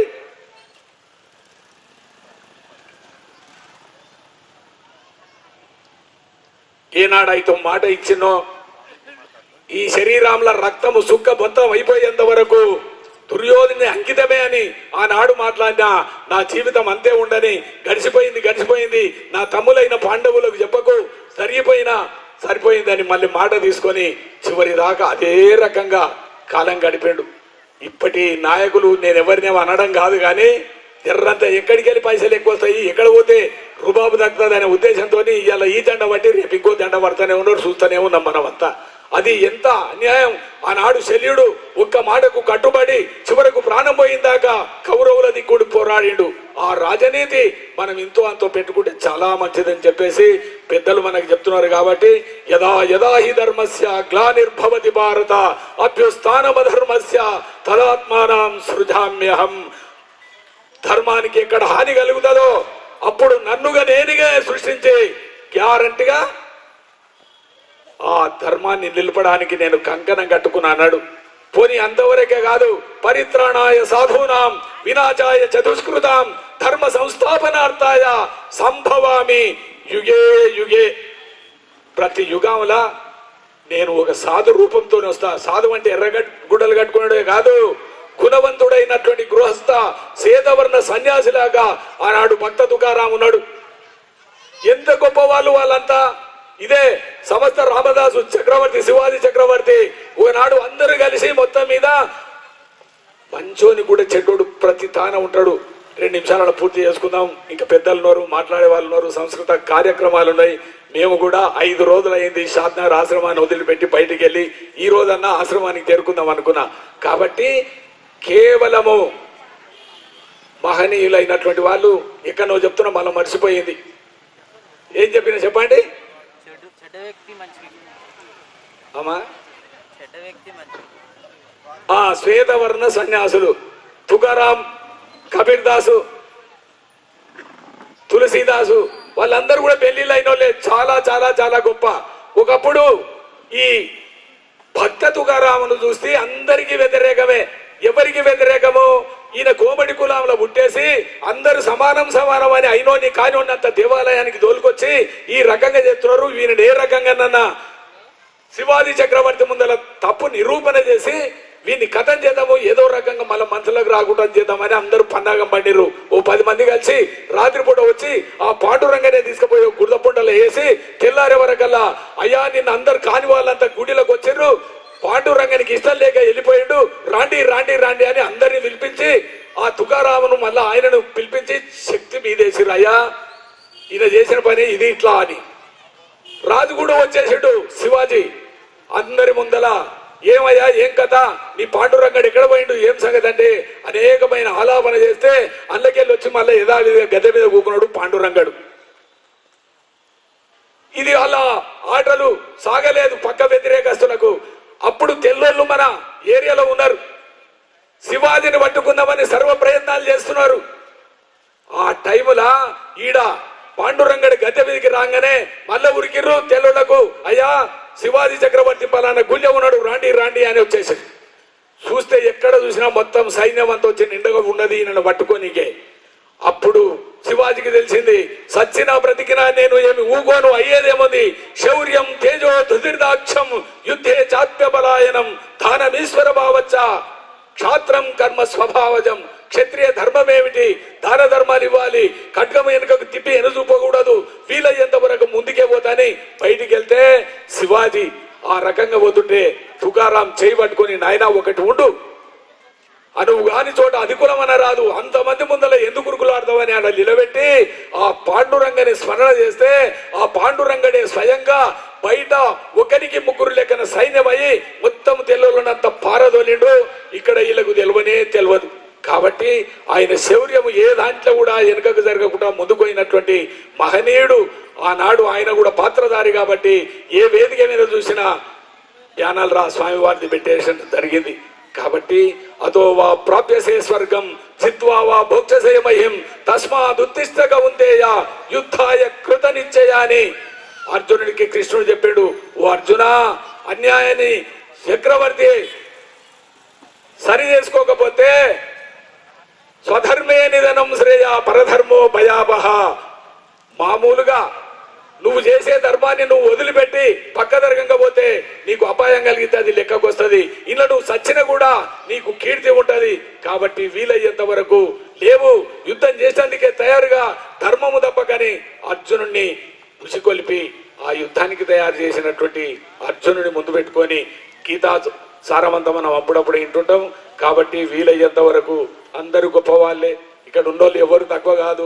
13 సంవత్సరాల నుంచి కేవలం ఆంజనేయ అడ ఉన్నదేది హనుమాన్ చరిత్ర, హనుమాన్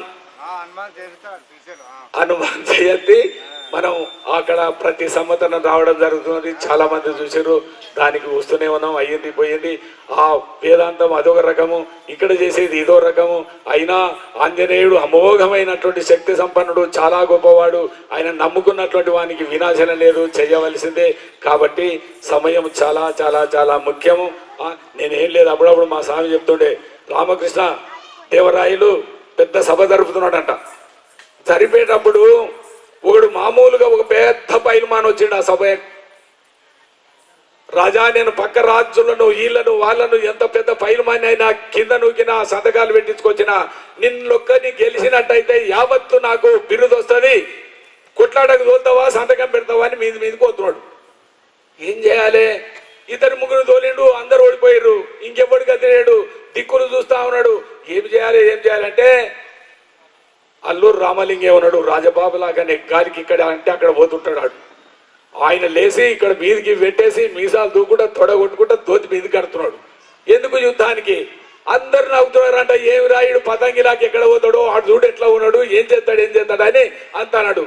వీళ్ళు అనుకుంటూనే ఉన్నారు. ఆయన దగ్గరికి పోయిన పైల్మాన్ దగ్గరికి మెల్లగా చెవుల ఏదో చెప్పిండు. ఆడు 2 నిమిషాలనే ఉరికిండు ఆ స్థలంలో లేకుండా. ఏమిరా రామలింగ, ఏం చేస్తీవురా అంటే, త్వరా శక్తి లేకపోతే యుక్తి అన్న కావాలి. నాకు ఆ యుక్తి ఏమి యుక్తి చేసావంటే, అయ్యా నువ్వు పెద్ద గొప్పోడవు, నువ్వు తలిగితేనే నేను కింద పడతా, నేను ఉంటానో పోతానో తెలియదు నాకు. కానీ మా రాజు ఒక కిరే చేస్తున్నాడు, నా లోపల మొత్తం గజ్జి 20 ఏళ్ళ నుంచి ఉన్నది. నా గజ్జి గిట్ట నువ్వు తలిగిదు అంటే కొడుక సచ్చిందాకా గోకాలే నువ్వు. ఇక కొట్లాడు, నేనేం చేస్తాను, నువ్వు కొడితే నేను చచ్చిపోతా, కానీ నా గజ్జి తలిగించుకుంటే నా దగ్గరికి రానడంట. నీ అమ్మ సుఖపడదాం అని వచ్చిన నీ గజ్జి నాకెందుకు రాని ఉరికిండి అయ్యాడ.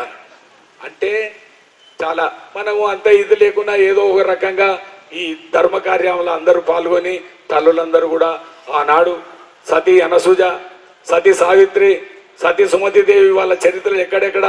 ఆ గాంధారి చూడండి, ఆయనకు పిల్లనిస్తామని నిర్ణయం చేసినప్పుడు నా మొగడు అంటే చేసుకునేటోడు గుడ్డోడు, కళ్ళు లేవని అంటే ఈమె వెంటనే ఆ ఊళ్ళనే కళ్ళకు పట్ట కట్టుకున్నదంట, నేను చూడొద్దు అని. వచ్చి కాపురానికి వచ్చి 100 మంది పిల్లలకన్నా వాళ్ళ పెళ్లిళ్ళు చేసినా చివరకు వాళ్ళు చచ్చినా ఆ బట్ట ఇప్పి కొడుకులను కానీ బిడ్డను కానీ అల్లులను కానీ యోగాన్ని సముద్రం అంటే ఎవరిని చూడలేదంట. ఆయన చివరకు అందరు పోయినాక ఏడుచుకుంటూ కూకున్నది ఎవరు? కుంతీదేవి. అది కుంతి గాంధారి. కృష్ణుడు వచ్చిండు నటన సూత్రధారి. అత్తమ్మా ఇప్పుడు ఏడిస్తే వస్తారా నీ కొడుకులు ఎందుకు అని కొంతమంది ఈ రకంగా ఆరాధిస్తోళ్ళు సంలాయించోళ్ళు వస్తుంటారు మన దగ్గర కూడా. అప్పుడు ఆమెకు బాగా బాధ కలిగే, కృష్ణ సర్వంతర్యామి జగద్గురు అయినటువంటి నువ్వు నిజని కార్యం ఉన్నదా? వద్దు, భారత యుద్ధము ఆగిపోవాలంటే ఆగిపోయేది. నా కొడుకులను సమూలంగా నా వంశాన్ని అంత పాడు చేసి ఇప్పుడు అత్తమ్మా అంటే నన్ను ఓదార్చితే నాకు పెద్ద ప్రేమ కలుగుతుందా? నా వంశం ఎట్లా ఆరిపోయిందో నీ వంశము అట్లా ఆరిపోవుగా కానీ శాపం పెట్టిందంట ఆ తల్లి. ఏం పెద్ద తపస్సులు చేయలేదు, వేదాన్ని చదవలేదు, ఏమి లేకున్నా ఒక నియమాన్ని పాటించింది ఆ తల్లి. కాబట్టి కృష్ణుడు అదే రకంగా పోయిండు.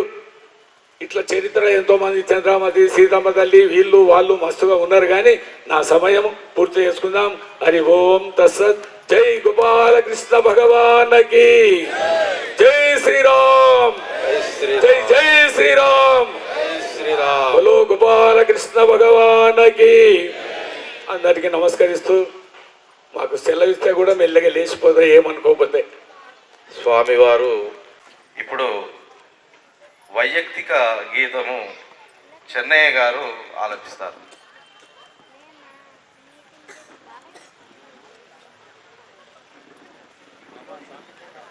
వైయక్తిక గీతం.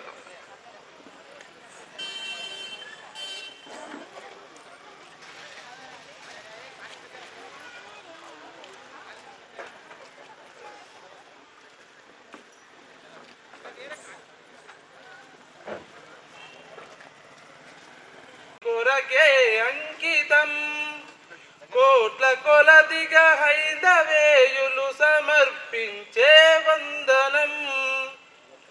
కవులు కలముల జాలువారే కవిత్వామృతధారలన్నీ గాయకుల గొంతులను పలికే మధురమౌని స్వయములన్నీ బావుకుల గుండెల్లో ఉరికే పరుగులిడు భావమ్ములన్నీ భారతాంబిక పునర్వైభవ ప్రాప్తి కొరకే అంకితం కోట్ల కొలదిగా హైందవేయులు సమర్పించే వందనం. హలం పాట్టి పొలం దున్నే కర్షకుల కరములను సత్తువా శక్తినంతా చెమట చేసే శ్రామికుల నరములను బిగుగు కత్తి పట్టి క్రదము దొక్కే వీర సైనిక ధీర హృదయం. కత్తి పట్టి క్రదము దొక్కే వీర సైనిక ధీర హృదయం. భారతాంబిక పునర్వైభవ ప్రాప్తి కొరకే అంకితం కోట్ల కొలదిగా హైందవేయులు సమర్పించే వందనం. నవత కోరే యువత గుండెలు బురకలెత్తే నవోత్సవం. భావి భారత భాగ్య నేతలు బాలకుల సిరు నగవు సిరులు సకల శాస్త్ర విజ్ఞానవేత్తల పాండితీ ప్రకర్షలన్నీ సకల శాస్త్ర విజ్ఞానవేత్తల పాండితీ ప్రకర్షలన్నీ భారతాంబిక పునర్వైభవ ప్రాప్తి కొరకే అంకితం కోట్ల కొలదిగా హైందవేయులు సమర్పించే వందనం. అన్ని కళలు అన్ని విద్యలు వృత్తులు ప్రవృత్తులన్నీ ప్రాంత భాషా కుల మతమ్ములు భేదములు ఛేదించుకుంటూ దేశ శ్రేయమ ధ్యేయమై నిజ దేశ రక్షణ దీక్ష కైకొని దేశ శ్రేయమ ధ్యేయమై నిజ దేశ రక్షణ దీక్ష కైకొని భారతాంబిక పునర్వైభవ ప్రాప్తి కొరకే అంకితం కోట్ల కొలదిగా హైందవేయులు సమర్పించే వందనం సమర్పించే వందనం. ఇవ్వాల్సిందిగా కోరుచున్నాం.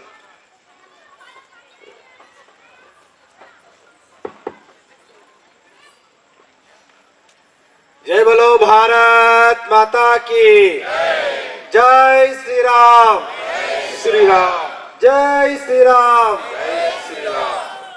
మేళనం వేదిక పైన ఉన్నటువంటి పూజ్య స్వామీజీ పాద పద్మములకు నమస్కరిస్తూ కార్యక్రమం యొక్క అధ్యక్షులు వేదిక పైన ఉన్న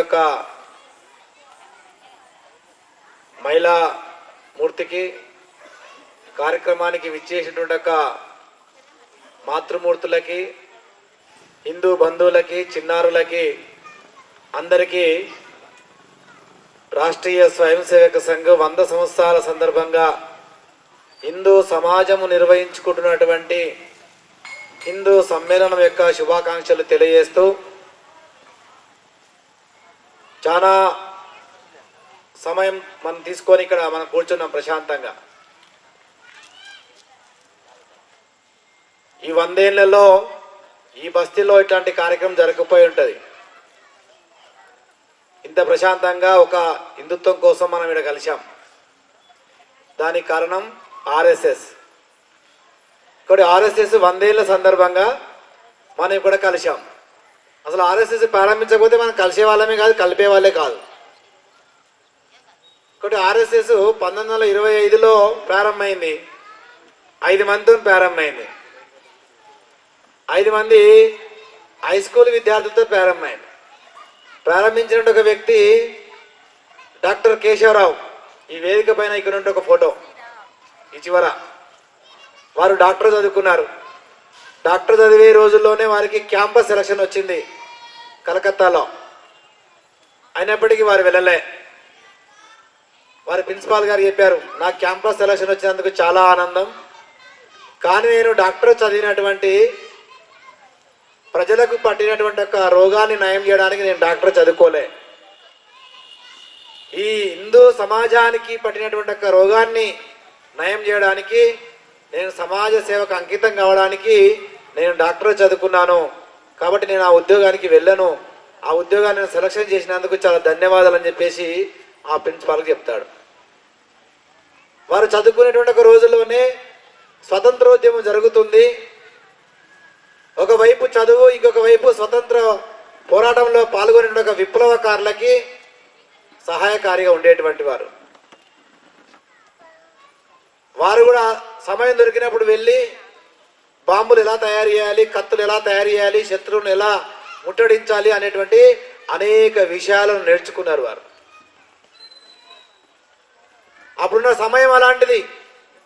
అప్పుడు మన దేశం పైన అనేక మంది దాడి చేస్తున్నారు కాబట్టి ఎవరి వాళ్ళు రక్షించుకోవాలి, మనల్ని రక్షించుకోవడంతో పాటుగా సమాజాన్ని రక్షించాలి. ఒకటి చదువుతో పాటుగా అనేక రకాల విద్యలు నేర్చుకోవాలి, యుద్ధ విద్యలు. ఆ రోజుల్లో పరిస్థితి అది. ఒకటి డాక్టర్ చదువుతూ కూడా వారు అనేక విప్లవకాలతో సంబంధాలు పెంచుకున్నారు. ఆ తర్వాత వారు చదువు పూర్తయిన తర్వాత నాగపూర్కి వచ్చారు. వారు పుట్టింది నాగపూర్లో. వారు చిన్నగా ఉన్నప్పుడే వాళ్ళ తల్లిదండ్రులు చనిపోయారు. వాళ్ళ పూర్వీకులు మన నిజామాబాద్ జిల్లా తెలంగాణలోనే కందకుర్తి గ్రామం. ఇక్కడ ప్లేగ్ వ్యాధి వచ్చింది ఆ రోజుల్లో. ప్లేగ్ వ్యాధి వస్తే, ఈరోజు కరోనా వస్తే మనము చనిపోతే కొద్దిమంది శవం దగ్గర కూడా వెళ్ళలేము. కానీ ఆ రోజుల్లో ప్లేగ్ వ్యాధి వచ్చినప్పుడు, ప్లేగ్ వ్యాధి వస్తే ఆ ఇంట్లో మనిషిని వదిలేసి ఇల్లు తగలబెట్టి మిగతా ఇంటోళ్ళు వెళ్ళేటువంటి వాళ్ళు.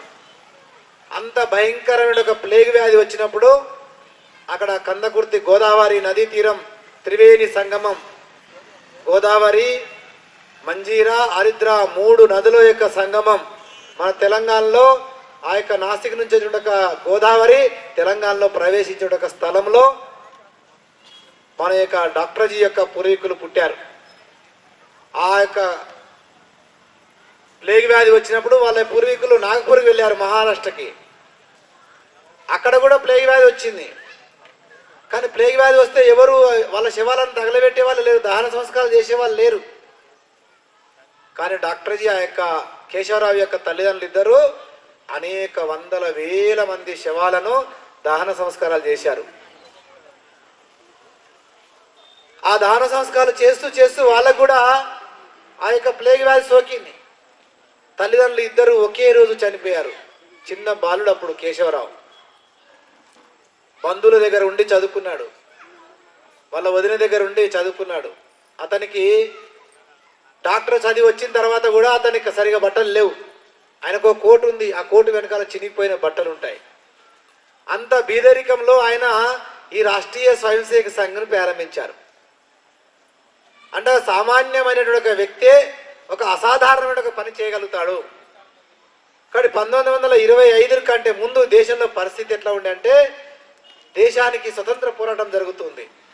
కాబట్టి వారు కూడా అప్పుడే డాక్టర్ పూర్తి చేసి వచ్చారు కాబట్టి స్వతంత్రోద్యమంలో పాల్గొన్నాడు. అప్పుడు వారు స్వతంత్రోద్యమం అంటే అప్పుడు ఏముండే, ఈ దేశానికి స్వతంత్రం తీసుకురావడానికి ఒకటే ఒక సంస్థ పోరాటం చేస్తుంది ఆ రోజు లోపల.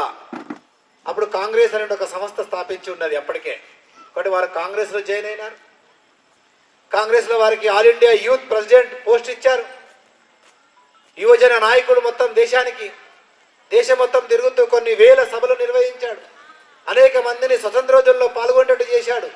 దేశానికి స్వతంత్రం త్వరితగతిన రావాలి, ఆంగ్లేయులను తరిమి కొట్టాలి అనేటువంటి ఉద్దేశంతోనే వారు అనేక మందిని ప్రోత్సహించారు.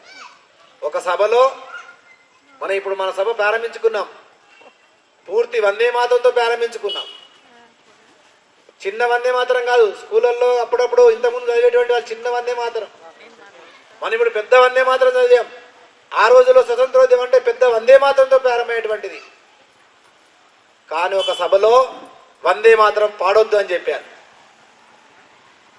ఇంకొక సభలో భారత మాతకి జై నినాదం ఇస్తే వేదిక మీదకి అనేక మంది, వేదిక మీద ఉండే అనేక ఇతర మతస్థులు లేచి వెళ్ళిపోయారు. వందే మాతరం పాడకూడదు, భారత మాతకు జై అనకూడదు. కాబట్టి ఈ సభలు నిర్వహిస్తూ స్వతంత్రం వస్తే ఈ వందే మాతరం అననివాడు, ఈ భారత మాతకు జై అననివాడు దేశాన్ని కనుక స్వతంత్రం వస్తే వీళ్ళే పరిపాలిస్తే ఈ దేశానికి స్వతంత్రం ఉంటుందా? వీళ్ళు నిలుపుకోగలుగుతారా? నిలుపుకోగల శక్తి వీళ్ళకు ఉందా? మరి ఈ దేశానికి స్వతంత్రం ముందు లేదా అని ఆలోచిస్తే ఈ దేశం పైన అనేక మంది దాడి చేశారు. ఊనులు దాడి చేశారు. ఒక్కడంటే ఒక్కడు ఊనుడు ఈ ప్రపంచంలో భూమి మీదే లేకుండా చంపి పడేసిన అనేక హిందూ జాతి. కుషాన్లు దాడి చేశారు. తర్వాత ప్రపంచమంతా వెతికి వెతికి పట్టుకొని ఒక్కడు లేకుండా చంపేశాం. యవనులు దాడి చేశారు. ప్రపంచంలో యవనులు లేకుండా చేశాం. అతను అనేక మంది ఆ విధంగా ప్రపంచంలో ఎన్ని జాతులు ఉన్నాయో అన్ని జాతులు మన మీద దాడి చేస్తే అన్ని జాతులను తరిమి కొడుతున్నాం. మరి వాళ్ళు పోయిన తర్వాత మళ్ళీ వీడు రావడం, మళ్ళీ వీడు పోయిన తర్వాత మళ్ళీ ఇంకోటి రావడం, ఎందుకు వస్తారు వీళ్ళంతా? హిందువుల లోపల ఐక్యత లేదు. హిందూ సమాజంలో ఐక్యతకు లోపించింది. ఎప్పుడెప్పుడైతే ఐక్యత బలహీనత వచ్చిందో అప్పుడప్పుడు వాడు రావడం, మళ్ళీ మనం ఐక్యం కావడం, ఎవరో ఒక మహాపురుషుడు లేకపోతే ఒక వీర నారీమణులు మనకు దగ్గరకు వచ్చేసి వాళ్ళ సమాజాన్ని ఐక్యం చేయడం, వాళ్ళు తరిమి కొట్టడం. అట్లా అనేక జాతులు మన మీద దాడులు చేస్తూనే ఉన్నాయి. ప్రపంచంలో ఎన్ని ఉంటే అన్ని దాడి చేసినాయి. మరి స్వతంత్రం వస్తుంది పోతుంది, మరి వచ్చిన మళ్ళీ ఈరోజు కాకుండా రేపు వస్తుంది స్వతంత్రం. మరి దాన్ని నిలుపుకోవడం అంటే ఎట్లా? నిలుపుకోవాలంటే హిందువులు ఐక్యంగా ఉండాలి. దానికోసము హిందువులు ఐక్యంగా ఉండాలి, హిందువులు బలంగా ఉండాలి, శక్తివంతంగా ఉండాలి. కాబట్టి దీనికోసం అనేక మంది పెద్దల్ని కలిశారు వారు. కాబట్టి స్వతంత్ర పోరాటం చేస్తున్న మనం కరెక్టే, కానీ వందే మాత్రం పడనివ్వట్లేరు. భారత మాతకి జై అంటే జైలు వేస్తున్నారు. భారత మాతకి జై అంటే మనిషిని వేలాడదీసి కాల్చి పడేస్తున్నారు. వందే మాత్రము దేవాలయంలో పాడితే కొన్ని వేల లక్షల మంది పూజారులని ఊళ్ళో ఉన్న ఒక చెట్టుకు, చింత చెట్టుకు వేలాడదీసి కింద మండబెట్టి వాళ్ళందరినీ చంపేశారు. గుళ్ళోకి పోకుండా పూజారే లేకుంటే ఎవడు పూజ చేస్తాడని చెప్పేసి అనేక వేల మంది, లక్షల మంది పూజారులను చంపేస్తున్నారు. కాబట్టి దీనికి ప్రత్యామ్నాయ ఏర్పాటు మనం చేసుకోవాలి అని చెప్పి అనేక మందిని కలిస్తే అనేక మంది వాళ్ళందరూ కూడా నిరుత్సాహపరిచారని, అది అయ్యేది కాదు, పోయేది కాదు, ఇప్పుడు ముందు ఈ ఉద్యమంలో పాల్గొనని చెప్పారు. కానీ కేశవరావు ఒక సంకల్పం తీసుకున్నాడు. ఈ జాతి నిలబడాలి అన్నట్టయితే ప్రపంచానికి మళ్ళీ మనము ఈ యొక్క భారతమాతని యొక్క బలమైనటువంటి ఒక భారతమాతకు మనం చూపించాలంటే అప్పుడు సంకల్పం తీసుకున్న డాక్టర్జీ ఏమన్నారంటే, వారు ఈ యొక్క భారతదేశాన్ని ఉత్తుంగ హిమగిరి శిఖరాల పైన కూర్చొని ప్రపంచం మొత్తానికి మార్గదర్శనం చేసిన ఒక భారతమాతలాగా మీ భారతమాతను చూడాలి. భారతమాతని ప్రపంచంలో అడుక్కునే భారతమాతలా కాదు, బిచ్చగత్తలా కాదు, బక్క చిక్కినట్టు ఒక భారతమాత కాదు, శక్తివంతమైన ఒక భారతమాతను చూడాలి అని చెప్పేసి అనేక మంది దగ్గర వెళ్ళి చర్చిస్తే ఎవరు వెనుక రాలే. వారికి ఆలోచన వచ్చింది. కాబట్టి వీళ్ళు ఎవరు రారు సమాజం. కాబట్టి మనం కొత్త నూతనత్వాన్ని ప్రారంభించాలని చెప్పేసి 5 మంది బాలలను తీసుకొని నాగపూర్ లోపల, మోహితేవాడ లోపల అక్కడ ప్రారంభించారు. ఒక చిన్న మైదానం ఇట్లా శుభ్రం చేసుకొని అక్కడ శాఖ ప్రారంభించారు. దాన్ని శాఖ అంటాం. 5 మందితో విజయదశమి రోజున ప్రారంభించారు వారు. 5 మందికి చెప్పారు ఏమిటంటే, ఈ యొక్క మన యొక్క హిందువులకి 5 మానబిందువులు ఉన్నాయి. ఈ 5 మానబిందువులను మనం కాపాడాలా. కాబట్టి ఇది మనకు సిద్ధాంతం అంతే, ఇంకా వేరే సిద్ధాంతం లేదు. రిబ్బన్ కటింగ్ చేయలే, కార్యాలయం ఓపెన్ చేయలే, మెంబర్షిప్ లేదు, పేరు పెట్టలే. సంస్థకు పేరు పెట్టకుండానే 3 సంవత్సరాలు నడిచింది సంస్థ. 3 ఏళ్ల తర్వాత ఆర్ఎస్ఎస్కి పేరు పెట్టారు. అనేక మంది చర్చించిన తర్వాత పేరు పెట్టారా. ఆ చిన్న బాలలతో ప్రారంభమైన ఒక శాఖ ఈరోజు 100 సంవత్సరాలు తిరిగే లోపుగా 162 దేశాలకు విస్తరించింది. మామూలు విషయం కాదు. ఆ 5 మందికి మన యొక్క మానబిందువులు చెప్పాడు కదా, ఒకటి భూమి, భూమాత, భూమిని కాపాడుకోవాలి. భూమిని కాపాడుకోవడం అంటే నీ ఇల్లు, నీ యొక్క పొలము బార్డర్ కాదు, గోడబెట్టుకోవడం కాదు. మన యొక్క భారతదేశము అఖండ భారతదేశం. కాబట్టి అఖండ భారతాన్ని మనం సాధించాలా. కాబట్టి అఖండ భారత్ మన కళ్ళ ముందు కనిపించాలా. కాబట్టి భూమిని కాపాడుకోవాలా. కేవలం భూమిలాగానే కాదు, భూమి యొక్క సారాన్ని కాపాడుకోవాలా.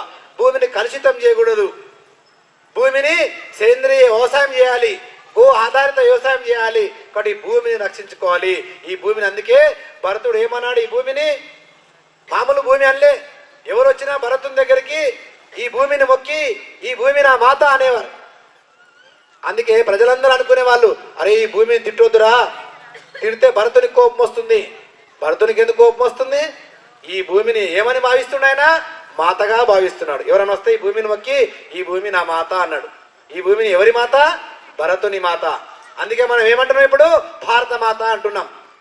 కాబట్టి భరతుడు ఈ భూమిని మాతగా భావించాడు. కాబట్టి ఈ భూమి మీద ఎవరైనా దాడి చేస్తే సొంత తల్లి మీద దాడి చేసినట్టుగా భావించి మనము భారత మాతకి జై అంటూ ఈ భూమిని మాతగా భావిస్తూ మనం ముందుకు వస్తున్నాం. కాబట్టి ఈ భూమిని కాపాడుకోవాలన్నాడు. ఆ తర్వాత గోమాతను కాపాడుకోవాలని చెప్పారు. గోవు గనక ఈ భూమి మీద లేకపోతే ప్రపంచము శూన్యమైపోతుంది, ప్రపంచంలో పంటలు పండవు అని చెప్పేసి. ఈరోజు ప్రపంచంలో అమెరికాలో 1,77,00,000 ఎకరాల భూమిలో పంట పండదు అని బోర్డు పెట్టారు. వాళ్ళ దగ్గర పంటలు లేవు. ఈరోజు భారతదేశం నుంచి గోధుమలు పోతే బ్రెడ్ ప్యాకెట్ వేసుకొని దానిలో జామ్ వేసుకొని తినేటువంటి ఒక సంస్కృతి ఈరోజు అక్కడ వచ్చింది. వాడు తిండి లేక తింటున్నాడు, మనము తిన్నదాక మనం అది తింటున్నాం. కాబట్టి ఈ భూమిని కాపాడాలి అంటే గోమాత కాపాడబడాలి. ఇప్పుడు అమెరికా వాడు మన దేశీయ గోవులను తీసుకెళ్ళి అక్కడ పెంచుకొని ఆ గోమూత్రాన్ని, గోవు యొక్క పేడని చల్లుతున్నారు. ఇంకొక 50,000 సంవత్సరాల తర్వాత అక్కడ పంట పండుతుంది. 50,000 సంవత్సరాల వరకు వాళ్ళు చేస్తూనే ఉండాలి భూమి సారవంతం. ఇప్పుడు అలాంటి స్థితి మన భారతదేశానికి వస్తే ఎట్లుంటుంది మనం? కాబట్టి నాటి నుంచి సంఘం ప్రారంభించిన రోజు నుంచి ఈ రోజు వరకు మనము గోవును కాపాడాలని చెప్పేసి గో ఆధారిత వ్యవసాయాన్ని ఈరోజు దేశంలో పెరిగింది అంటే అది రాష్ట్రీయ స్వయం సేవక సంఘ ద్వారానే. గో హత్య చేసేవాడిని మనం అడ్డుకున్నాం, గోశాలను పెంచాం దేశమంతటా. కానీ స్వతంత్రం వచ్చిన తర్వాత ఇవన్నీ జరగలేవు. కాబట్టి స్వతంత్రం రాకముందు నుంచి మనం ఈ ప్రయత్నం చేస్తున్నాం. కాబట్టి మూడోది మన దేవాలయం. కాబట్టి దేవాలయాన్ని ధ్వంసం చేస్తే ఈ దేశమే సర్వనాశనం అయిపోతుందని చెప్పేసి విదేశీయులు అనేక మంది దాడులు చేశారు. దీని మీద దృష్టి పెట్టలే. ఇక్కడ కొద్ది మందికి దృష్టి వచ్చింది, ఈ దేశాన్ని మనం ఆక్రమించుకోవాలన్నట్టయితే ఈ భూమాత మీద వాళ్ళకు శ్రద్ధను తొలగించాలా, ఈ గోమాత మీద శ్రద్ధను తొలగించాలా, ఈ దేవాలయాల్ని ధ్వంసం చేయాలా. ఆ తర్వాత ఇక్కడ ఉండక రామాయణ మహాభారత గ్రంథాలని అపవిత్రం చేయాలా. కాబట్టి మాత, భూమాత, గోమాత, మందిరము మన యొక్క పవిత్రమైన ఒక గ్రంథాలు. ఈ 5 మానబిందువులు హిందువులకి అత్యంత పవిత్రమైనటువంటివి. కాబట్టి ఈరోజు అన్ని 5 వ్యవస్థలని విధ్వంసం చేయడానికి ఈ దేశం పైన దాడులు జరిగినాయి. కాబట్టి ఈ దాడులన్నిటిని మనం ఎదుర్కోవాలంటే హిందూ లోపల శక్తి ఉండాలా, క్షాత్ర వీర్యము బ్రహ్మతేజం ఉండాలా. అవన్నీ ఉన్నప్పుడే మనం ఇతరులందరినీ తరిమి కొట్టాం. అమెరికాలో ఇప్పటికీ రాసుకున్నారు వాళ్ళు ఏంటంటే భారతదేశము ఏ దేశమే దాడి చేయాలని రాసుకున్నారు. మరి మన భారతదేశంలో ఏం రాసుకున్నాము? మన మీద ఊనును దాడి చేశారు, కుషాన్లు దాడి చేశారు, బర్బరు, బాబర్లు, అక్బరు, షాజహాన్ అందరు దాడి చేశారని మన పుస్తకాల్లో ఇప్పటికీ చదువుకుంటున్నాం. కానీ ప్రపంచ దేశాల లోపల ఏ దేశమైనా రాసుకుందాం మనం దాడి చేసినామని? ఏ దేశము రాసుకోలేదు. కాబట్టి ప్రపంచంలో అత్యంత శక్తివంతమైన ఒక దేశం అన్నది. కాబట్టి మన యువకులు శక్తివంతంగా ఉండాలి, ఈ 5 మానబిందువులను కాపాడాలి అని చెప్పేసి 1925 విజయదశమి రోజున ప్రారంభమైన ఒక సంఘ శాఖ అదే సిద్ధాంతంతో ఇప్పటి వరకు కొనసాగుతుంది. సిద్ధాంతం మార్చుకోనటువంటి ఏదైనా సంస్థ ఉంది విశ్వమంతటా వ్యాపించింది అంటే అది ఆర్ఎస్ఎస్ మాత్రమే. కాబట్టి సంఘం ప్రారంభమైన తర్వాత అనేక ఒడిదుడులు, అనేక నిషేధాలు పెట్టారు, అనేక మందిని కొట్టారు, చంపారు, హత్యలు చేశారు. భారత మాతకు జై అంటే ఆర్ఎస్ఎస్ శాఖ అయినటువంటి వాళ్ళని కూడా చంపేశారు. దేశంలో కొన్ని వేల మంది స్వయం సేవకులను చంపారు. అయినప్పటికీ స్వయం సేవకుల కుటుంబాలు ఎక్కడ ఆగలే. ఏ కుటుంబంలో ఒక స్వయం సేవకులు చంపేసినప్పుడు కూడా ఆ తల్లి ఆగలే. ఇంకో కొడుకుంటే అరే నువ్వు వెళ్ళురా శాఖకు అని చెప్పేసి ఆ తల్లి శాఖకు పంపించింది. కాశ్మీర్లో అల్లర్లు జరిగితే కాశ్మీర్లో అనేక మంది స్వయం సేవకులు చనిపోయారు. అయినప్పటికీ ఏ తల్లి వెనకాడలేదు. ఈ దేశము గొప్ప దేశం రా, నువ్వు ఈడ ఉంటే ఎట్లా అని చెప్పేసి మైదానంలోకి పంపించింది. ఒకటి మాతృత్వంతో మన దేశం నడుస్తుంది. అందుకే పెద్దలు ఏం చెప్పారు, మాత సమాజ నిర్మాత. ఒకటి ఇన్ని విజయాలు మనం సాధించుకుంటూ వచ్చాం, ఈనాక వచ్చాం, ఈ ప్రపంచం అంతా ఈనాక వచ్చింది అంటే మాతృత్వం కారణంగా, మహిళల యొక్క కారణంగా. కాబట్టి స్వతంత్రము ఈ రోజు కాకపోతే రేపు వస్తుంది, కానీ స్వతంత్రాన్ని కాపాడుకోవాలంటే ఇలాంటి శక్తివంతమైన ఒక వ్యక్తులు ఉండాలని చెప్పేసి సంఘము ఆ నాటి నుంచి ఈ నాటి వరకు అదే సిద్ధాంతంతో ఉంది. ఈరోజు అనేక పార్టీలు, అనేక సంస్థలు ప్రారంభమైనాయి. అవన్నీ సిద్ధాంతాలు మార్చుకొని కాలగర్భంలో కలిసిపోయినాయి. కానీ 100 ఏళ్ళు దేశం కోసం, ధర్మం కోసం, సర్వే జన సుఖినో భవంతు, సర్వే సంతు నిరామయ, సర్వే భద్రాని పశ్యంతు, మా కచ్చి దుఃఖ భాగవేత్.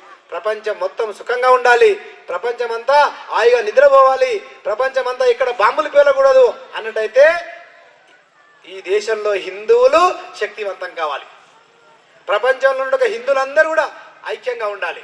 అప్పుడే ఈ ప్రపంచం సుఖంగా ఉంటుంది అనేటువంటి ఒక సిద్ధాంతంతో ముందుకు నడుస్తున్న ఒక సంస్థ ఆర్ఎస్ఎస్కు 100 సంవత్సరాలు పూర్తయినాయి. స్వతంత్రం వచ్చింది. స్వతంత్రం తొలి రోజుల లోపల పాకిస్తాన్ విడిపోయింది. పాకిస్తాన్ విడిపోతే అక్కడ అనేక మంది హిందువులను ఊతకోసకోసి పంపించేశారు. అనేక మంది పొట్ట చేత పట్టుకొని ఇక్కడికి వచ్చారు. వాళ్ళకి ఎవరు ఆశ్రయం ఇచ్చారు? రాష్ట్రీయ స్వయం సేవక సంఘం అనేక శిబిరాలు నిర్వహించింది. వాళ్ళ కోసం కశ్మీర్ లోపల వివేకానంద ఆశ్రమం ప్రారంభించింది. అందులో అనేక మంది కాళ్ళు చేతులు పోయినటువంటి వాళ్ళు. స్వతంత్రం వచ్చిన తర్వాత కూడా అనేక మంది తీవ్రవాదుల చేతిలో చనిపోయిన ఒక సామాన్య మానవులు, సైనికుల యొక్క పిల్లలు, వాళ్ళందరికీ చదువు, వాళ్ళందరికీ ఆదరణ చేయడానికి వివేకానంద ఆశ్రమంని ప్రారంభించి ఈరోజు కూడా కొన్ని వేల మందికి మనము విద్య, వైద్యము, ఆరోగ్యము, ఉపాధి, ఆశ్రయ కల్పించాం. మనం ఏ ప్రభుత్వం పట్టించుకోలే వాళ్ళని. కశ్మీర్లోనే పండితులను చంపేసి పండితులందరినీ ఎల్లగొడితే ఢిల్లీకి వస్తే ఢిల్లీ ఉత్పాతమైనటువంటి కశ్మీర్ పండితులని రాష్ట్రీయ స్వయం సేవక సంఘం ఆదుకున్నది. రాత్రి కశ్మీర్ లోపల 1990లో ఒక పిలుపు వచ్చింది. రాత్రి హిందువులందరూ మీరు మతం మార్చుకుంటారా, లేకపోతే మా కత్తికి బలైతారా అని చెప్పేసి వాళ్ళ మైకుల్లోంచి నినాదాలు వచ్చినాయి. అనేక మంది అక్కడే చనిపోయారు. కొద్దిమంది ప్రాణం చేత పట్టుకొని ఢిల్లీకి వస్తే వాళ్ళని ఆదుకున్న ప్రభుత్వాలే లేవు. వాళ్ళని ఆదుకున్నది రాష్ట్రీయ స్వయం సేవక సంఘే. ఇది ఎక్కడ పేపర్లో రాలే, ఏ గ్రంథాల్లో రాసుకోలే, ఏ హిస్టరీలో రాయలే, ఏ వికీపీడియాలో రాయలే. ఎందుకంటే రాష్ట్రీయ స్వయం సేవక సంఘం దేశం కోసం పనిచేస్తుంది. స్వతంత్రం వచ్చినప్పటి నుంచి స్వతంత్రం రాగానే ఎందుకు స్వతంత్రం అని మనం అనుకున్నాం, దేనికోసం స్వతంత్రం అనుకున్నాం. అప్పుడప్పుడు చెప్తుంటాం సుపరిపాలన. కాబట్టి మన దేశాన్ని మనమే పరిపాలించుకోవాలి. అంటే ఏమిటి? మన దేశానికి స్వతంత్రం వస్తే లక్షల దేవాలయాలను అక్బరు, బాబరు కొల్లగొట్టాడు. మళ్ళీ దేవాలయాలు పునర్నిర్మించుకోవాలా? మన యొక్క వేల లక్షల గోవులను హత్య చేశారు. మళ్ళీ మన గో సంతతి పెంచుకోవాలా? గో హత్య నిషేధ చట్టం తీసుకురావాలా? కూడా అనేక విశ్వవిద్యాలయాలు, తక్షశిల, నలంద, విక్రమశిల లాంటి పెద్ద పెద్ద విశ్వవిద్యాలయాల్ని కొల్లగొట్టారు. మహమ్మద్ గజని, మహమ్మద్ గోరి విశ్వవిద్యాలయాన్ని కొల్లగొట్టారు. వాళ్ళు కొల్లగొట్టడమే కాదు, దాన్ని నిప్పంటించారు. తక్షశిల, నలంద విశ్వవిద్యాలయం దాన్ని ఎన్ని గ్రంథాలు ఎత్తుకపోయి నిప్పట్టిస్తే 6 నెలలు తగలబడ్డదంట గ్రంథాలయం. ఎన్ని గ్రంథాలు మన దగ్గర ఉన్నాయి. అప్పుడు విశ్వవిద్యాలయం అంటే 16 కాదు, ఇప్పుడేమో ఒకటే సబ్జెక్ట్, సింగిల్ సబ్జెక్ట్ పీజీ అంటే. అప్పుడు 64 విద్యలు నేర్చుకునేవారు ఒక యూనివర్సిటీ లోపల. అలాంటి అన్నింటినీ కొల్లగొట్టారు వాళ్ళు. కూడా అవన్నీ మనం నిర్మించుకోవచ్చు అని చెప్పేసి అంటే ఇప్పటికి వరకు స్వతంత్రం వచ్చినప్పటికి కూడా ఇప్పటికి నేటి వరకు కూడా ఎక్కడ విశ్వవిద్యాలయాల నిర్మాణం జరగడంలే. కారణం విదేశీ పరిపాలన యొక్క మూలాలతో ఉన్నటువంటి ఒక వ్యక్తులు మన దేశానికి పరిపాలకులుగా వచ్చారు. కాబట్టి ఈ దేశానికి మరి మనదనే విద్య లేదు. కాబట్టి దీనికోసం ఏం చేయాలన్నప్పుడు ఆలోచించారు. దీనికోసము శక్తివంతమైన ఒక వ్యవస్థను నిర్మాణం చేసుకోవాలి. ఈ పరిపాలకుల వల్ల కాదు, స్వతంత్రం వచ్చినప్పుడు కూడా కాదు, కానీ దీన్ని నిర్మాణం చేసుకోవాలని చెప్పేసి అప్పుడు రాష్ట్రీయ స్వయం సేవక సంఘం ఆలోచించింది. భారతీయ విద్యా విధానాన్ని ముందుకు తీసుకెళ్ళంటే శిశు మందిరాలు ప్రారంభించాలా. ఇక్కడ దేశం మొత్తం లోపల 36,000 పాఠశాలలు ప్రారంభించింది. ఆ పాఠశాలలో చదువుకున్న ఒక విద్యార్థులు ఈరోజు దేశం మొత్తం లోపల 6,200 మంది ఐఏఎస్ ఆఫీసర్లు అయ్యారు. ఇలా కాబట్టి మన విద్యాలయాలే ప్రారంభించకపోయి ఉంటే జాతీయ భావాలు కలిగిన వ్యక్తులు ఈరోజు కలెక్టర్లు అయ్యేటువంటి వాళ్ళు కాదు, ఐపీఎస్ ఐఏఎస్ ఆఫీసర్లు అయ్యేటువంటి వాళ్ళు కాదు. అలాంటి వాళ్ళు ఈరోజు పరిపాలనలో ఉన్నారు. కాబట్టి దేశం ఈ మాత్రం ఉంది అని మనం అర్థం చేసుకోవాలి. కాబట్టి అడవుల ప్రాంతం లోపల, అన్ని అడవుల లోపల, గూడాల లోపల, శ్రీశైలం నల్లమల అడవుల లోపల, అటు ఎర్రమల్ల అడవుల లోపల మొత్తం ఎక్కడ పోయినప్పుడు కూడా క్రైస్తవులు మత మార్పిడి చేసి ఈ దేశం యొక్క ధర్మాన్ని, సంస్కృతిని సర్వనాశనం చేసే ప్రయత్నం చేస్తున్నారు. స్వతంత్రం వచ్చింది కానీ మత మార్పిడి చట్టాలు లేవు. కాబట్టి ఏమి చేయాలి, మరి మార్గం ఏమిటి? దానికోసము వనవాసి కళ్యాణాశ్రమాన్ని ప్రారంభించి అనేక మంది ప్రచారకులని, కార్యకర్తల్ని అడవులకు పంపించారు. వాళ్ళు అడవుల్లోనే ఉంటూ వాళ్ళ కుటుంబం అంతా అక్కడే, ఇక మళ్ళీ ఇంటికి రాలే, వాళ్ళు అటే పోయారు. కాబట్టి అడవులో ఉన్నటువంటి వాళ్ళకి విద్య నేర్పాలా, అడవులో ఉన్నటువంటి వాళ్ళకి సంస్కారం నేర్పాలా. కాబట్టి అక్కడ ఉన్నటువంటి వాళ్ళందరూ కూడా హిందువులుగా ఉండేటట్టుగా ప్రయత్నం చేయాలనేటువంటి ఉద్దేశంతో దేశం మొత్తం లోపల 1,50,000 వనవాసి గ్రామాల లోపల వనవాసి కళ్యాణాశ్రమం యొక్క ప్రారంభమైంది. స్కూళ్ళు, కాలేజీలు ప్రారంభించాం. ఈరోజు మన మన హాస్టల్లో చదువుకున్న విద్యార్థులు 6 మంది ముఖ్యమంత్రులు ఉన్నారు. మన వనవాసి కళ్యాణాశ్రమం చదువుకున్న ఒక వ్యక్తి లింబోరా అనే ఒక వ్యక్తి ఈరోజు ప్రపంచం లోపల ఆర్చరీ, ఏ విలువిద్య అయితే అడవుల్లో వాడుతుంటారో ఆ విలువిద్యకారుడు అయితే ఉన్నారో లింబోరాం ప్రపంచంలో బెస్ట్ ఆర్చరీ కోచర్ ఈరోజు మన విద్యాలయంలో చదువుకున్న ఒక విద్యార్థి. కాబట్టి రాష్ట్రీయ స్వయం సేవక సంఘం ఏం చేస్తుందంటే సంఘ శాఖ నడుపుతుందో గంట సేపు రోజు. దాంట్లో దేశము, దేశభక్తి, చదువు, సంస్కారము, పెద్దల పట్ల గౌరవం అన్ని నేర్పుతూనే ఈ దేశం కోసం మనం పని చేయాలనే ఒక తపనని నిర్మాణం చేస్తుంది, ఆర్ద్రతను నిర్మాణం చేస్తుంది, దేశం కోసం పని చేయాలనే ఒక ఆలోచన నిర్మాణం చేస్తుంది. అందులో నిర్మాణం ఒక వ్యక్తులే ఈ సంస్థలు నడుపుతూ ఉంటారు. దేశంలో అనేక మంది గుడ్డి వాళ్ళు ఉన్నారు. ఈ గుడ్డి వాళ్ళ కోసం కూడా ఒక సఖ్యం అనే ఒక కేంద్రాన్ని ప్రారంభించి అనేక మంది గుడ్డివాళ్ళనే కాకుండా గుడ్డి వాళ్ళకు కూడా చదువు నేర్పాలా, గుడ్డి వాళ్ళకు కూడా అనేక విషయాలు నేర్పితే వాళ్ళు కూడా ప్రయోజకులు అవుతారు, దేశాన్ని పరిపాలిస్తారని చెప్పేసి ఆలోచించి సక్షం కేంద్రాన్ని ప్రారంభం చేశారు ఒక సంస్థని. దాంట్లో చదువుకున్న ఒక విద్యార్థులు 6 మంది కలెక్టర్లు ప్రజెంట్ ఉన్నారు. వాళ్ళు గుడ్డి వాళ్ళు కూడా కలెక్టర్ అయ్యాక చూశారా మీరు ఎక్కడన్నా? వాళ్ళ కోసం ప్రభుత్వం ప్రయత్నం చేసిన ఎక్కడన్నా? ఆర్ఎస్ఎస్ ప్రయత్నం చేసింది. 6 మంది గుడ్డి వాళ్ళు ఈరోజు కలెక్టర్లు అయినారు. నిజామాబాద్ జిల్లాలో కమ్మరిపల్లి అనే ఒక విలేజ్లో ఒక ప్రదీప్ అనే ఒక కార్యకర్త మన ఆవాసంలో చదువుకున్నాడు. అతనుకు కన్ను లేవు. ఈరోజు ఆయన 6 సంవత్సరాలు ప్రచారకు వచ్చాడు. తర్వాత ఆయనకు ఒక ఉద్యోగం వచ్చింది. ఆయన ఈరోజు MA డబుల్ లిటరేచర్ చదివాడు. కళ్ళుండి కూడా మనం ఇంగ్లీష్ నేర్చుకోలేకపోతున్నాం, కళ్ళుండి కూడా మనం ఉద్యోగాలు సంపాదించలేకపోతున్నాం. కానీ అతనికి నిజామాబాద్ ప్రభుత్వ హాస్పిటల్లో ఒక పెద్ద ఉద్యోగం వచ్చింది. ఈరోజు మనం వదిలిపెడితే ఆయన అలాగే ఉండేవాడు, కానీ మనం పట్టించుకున్నాం వాళ్ళని. ఇప్పుడు సంఘం ఎక్కడెక్కడ పనిచేస్తుందంటే గుడ్డి వాళ్ళే కూడా పని చేస్తుంది. అదే కాళ్ళు లేనటువంటి వాళ్ళకి కాళ్ళు, జైపూర్ లెగ్ పెట్టేటువంటి ఒక సంస్థ భారత వికాస్ పరిషత్ అంటే ఒక పేరుతోని హైదరాబాద్లో ఒక హాస్పిటల్ ఉంది కుక్కటిపల్లిలో. దాంట్లో మన కొలతలు అవన్నీ తీసుకొని ఏది ఫిట్ అవుతుందని చెప్పేసి కొలతలు తీసుకొని దాన్ని తయారు చేస్తారు ఉచితంగానే. ఎవరి దగ్గర నయపైసలు తీసుకో, మనం ఉచితంగానే. దేశం అంతటా కూడా కొన్ని లక్షల మంది ఎవరైతే కాళ్ళు లేవో, అంగవైకల్యం ఉందో వాళ్ళకి మనం కాళ్ళు ఏర్పాటు చేసి దర్జాగా నడిచేటువంటి ఏర్పాటు చేశాం. ఇక్కడ ఆర్ఎస్ఎస్ ఏం చేస్తుందంటే ఇవన్నీ పనులు చేస్తుంది. ఇక్కడ మహిళలు శక్తివంతులు గారు, మహిళలు బలహీనులు, మహిళలు దేనికి పనికిరారు అని చెప్పేసి అర్బన్ నక్సలైట్లు మొత్తం మొత్తుకుంటున్నారు ప్రపంచం అంతటా. మహిళలు శక్తివంతులు కారని ఎవరు చెప్పారు? కాబట్టి మహిళలు శక్తివంతులు ఎప్పటి నుంచి? కృతయుగం నుంచి మొదలుకొంటే కలియుగం వరకు ప్రపంచంలో శక్తివంతులు ఎవరై అంటే మహిళలే. త్రేతాయుగంలో సీతమ్మ వారికి స్వయంవరం ఎందుకు జరిగింది? జనక మహారాజు 100 కిలోమీటర్ల దూరంకేని 100 రోజులు 5,000 మంది యోధులు దాన్ని మోసుకొచ్చారు శివధనుసుని. ఆ శివధనుసు తీసుకొచ్చి జనకపూర్లో పెట్టిన తర్వాత సీతమ్మ వారు ఒక బంతి ఆట ఆడుకుంటూ స్నేహితులతోని ఆ బాల్ దాని కిందికి పోయింది. అది చేయి పెడితే అందలేదు దాని కింద. ఇట్లా అంటే అంత దూరం పోయిందంట. ఇట్లా చేయితో ఇట్లా అని బాల్ తీసుకొని పరిగెత్తింది ఆమె. అందరు చెప్పారు, మహారాజా 5,000 మంది యోధులు అంటే ఎవరైనా తీసిమార్కాడు అంటే 30 మందిని కొడుతాడు తీసిమార్కాడు. పైల్వాన్ అంటే 50 మందిని కొడితే పైల్వాన్. 100 మందిని కొడితే యోధుడు. అలాంటి వందలాది మందిని కొడితే యోధులు.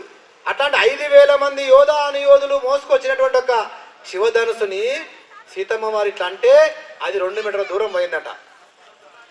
అప్పుడు జనక మహారాజుకి అనిపించింది, అమ్మ మా సీతమ్మ ఇంత గొప్ప శక్తివంతురాలు కాబట్టి నేను మా సీతమ్మ గారిని పెళ్లి చేస్తే ఎలాంటి భర్తను తీసుకురావాలి? ఈ శివధనుసును ఎవడు ఎత్తితే వాడికే నా బిడ్డని ఇస్తాను ఆయన. కానీ ప్రపంచం అంతా దండోర వేశాడు, స్వయంవరాన్ని ప్రకటించాడు. ప్రపంచంలో ఎన్ని దేశాలు ఉన్నాయో అన్ని రాజులు వచ్చారు, యోధులు వచ్చారు. గది ఎత్తలేమా జనక మహారాజు కూతురు అంటే ఆ రోజులో చాలా ఫేమస్ రాజ్యం అది. ఇక్కడ జనక మహారాజు కూతురు చేసుకోవడం అదృష్టం రా అని చెప్పేసి వచ్చారు. ఏ రాజు కూడా ఇంతగానో ఎత్తలేకపోయినాడు. చివరికి ఆజానుభావుడు రాముడు వచ్చి 2 వేలతో పైకెత్తాడు, దాన్ని మీటాడు, 2 ముక్కలు అయిపోయింది. అంటే త్రేతాయుగం లోపల అత్యంత శక్తివంతమైన ఒక మహిళ ఎవరు చెప్పట్లే, మహిళలు ఒప్పుకోవట్లేరా? సీతమ్మ. ఇక్కడ అత్యంత శక్తివంతమైన ఒక దంపతులు ఎవరు త్రేతాయుగంలో? సీతారాములు. కాబట్టి రాముని మీద ఒక చెయ్యి వేయాలన్నా, రాముని పైకి యుద్ధానికి పోవాలన్నా ప్రపంచంలో ఎవడికి సాహసించేవాడు కాదు. ఎందుకంటే రాముని పెళ్ళాడానికి శూర్పణఖ వచ్చినప్పుడు మొదటిసారి గమనించి సింపుల్గా చెప్పేశాడు, నేను జీవితాంతము నేను ఒకే భార్యతో ఉండాలనుకుంటున్నాను చెప్పేశాడు. నేను పెళ్లి చేసుకోను యూ కెన్ గో అని చెప్పలే ఆమెకు. ఆమె అందంగా తయారొచ్చింది నీకు తెలుసు. అది చెప్పిన తర్వాత ఆమె వెంటనే ఇట్లా చెప్పిండు అని చెప్పేసి ఆమె వెంటనే వాళ్ళ అన్నకు పోయి చెప్తుంది. వాళ్ళ అన్న చెప్తే ఏం చేస్తాడు, ఎట్లా నువ్వు ఒక 20 మందిని తీసుకోను అని చెప్పేసి 20 మంది యోధులను తీసుకొని వస్తుంది. ఆ 20 మంది యోధులు లక్ష్మణుడు బాగా కొట్టి ముక్కు చెవులు కోసి పంపిస్తాడు. ఏడ్చుకుంటూ పోయి మళ్ళీ చెప్తుంది వాళ్ళ అన్నకి. అప్పుడు 72,000 మందిని పంపిస్తాడు ఆయన. 72,000 మందిని యోధుల రాక్షసులను పంపి పోయి ఆయన ప్రాణంతో నడకరమంటాడు. అంతమందితో వస్తే 72 గంటల్లో రాముడు లక్ష్మణుడు కలిసి ఈ 72,000 మంది కాళ్ళు చేతులు నరికి పంపించారు. ప్రపంచం లోపల అంత పెద్ద యుద్ధం ఎక్కడ జరగలే. 72 గంటల్లో 72,000 మందిని చంపాడు రాముడు. అంతటి శక్తివంతుడు మన రాముడు. అందుకే మనం జై శ్రీరామ్ అంటాం, రాముని కొలుస్తాం. రాముని కొలిసి అలాంటి శక్తి వస్తుంది. సీతమ్మ వారిని కొలిస్తే అలాంటి గుణాలు వస్తాయి మనకు. కాబట్టి అలాంటి మహిళలు శక్తి లేదని ప్రచారం చేసుకుంటూ వస్తున్నారు. కాబట్టి అలాంటి ఒక మహిళలు శక్తి లేని వాళ్ళు కాదు, శక్తివంతులు అని చెప్పేసి నిరూపించడానికి, వాళ్ళకు ఒక శక్తిని నింపడానికి. ఇప్పటిదాకా అక్క చెప్పింది కదా, 1936లోనే ఆర్ఎస్ఎస్ మగవాళ్ళకి ఎట్లా తయారైందో ఆర్ఎస్ఎస్ అనేటువంటిది మహిళలకు కూడా ఉంది. రాష్ట్ర సేవికా సమితి. ఓ 10 ఏళ్ల క్రితం ఢిల్లీలో 10,000 మంది ఖడ్గం తిప్పారు. 10,000 మంది ఒకే మైదానంలో మహిళలు ఖడ్గం తిప్పారు. ఈ రోజు రేపు ఇంకో 10 ఏళ్ళ తర్వాత 100 ఏళ్ళు వస్తున్నాయి సేవికా సమితి కూడా. కానీ ఎన్ని లక్షల మంది తయారయ్యారు ఈరోజు. ప్రపంచం లోపల సుమారుగా 100 దేశాలకు విస్తరించింది సేవికా సమితి. కాబట్టి ఈరోజు సంఘం ఏం చేస్తుంది అంటే ఇంకో ఇట్లా శక్తి నిర్మాణం చేస్తుంది, ప్రోత్సహిస్తుంది. కాబట్టి అనేక రంగాల్లో నిన్నగాక మనం కుంభమేళకి వెళ్ళాం. వీళ్ళు ఎంతమంది వెళ్ళారు కుంభమేళకి? చాలా మంది వెళ్ళారు, చేతులు లేపలేరు. కుంభమేళ అంటే ప్రయాగలో కుంభమేళ జరిగింది 2 ఏళ్ల క్రితం, మర్చిపోయి ఉంటారు పోయొచ్చి.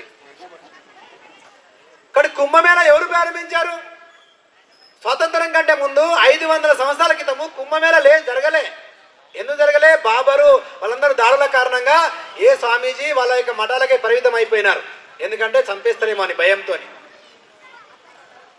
ఏదో కొద్దిమంది వచ్చి 12 ఏళ్ళకి ఒకసారి పూజ చేసుకొని వెళ్ళిపోయేటువంటి వాళ్ళు తెలియకుండా. స్వతంత్రం వస్తే మరి కుంభమేళ ప్రారంభం కావాలన్నా వద్దా? ప్రారంభం కావాలి.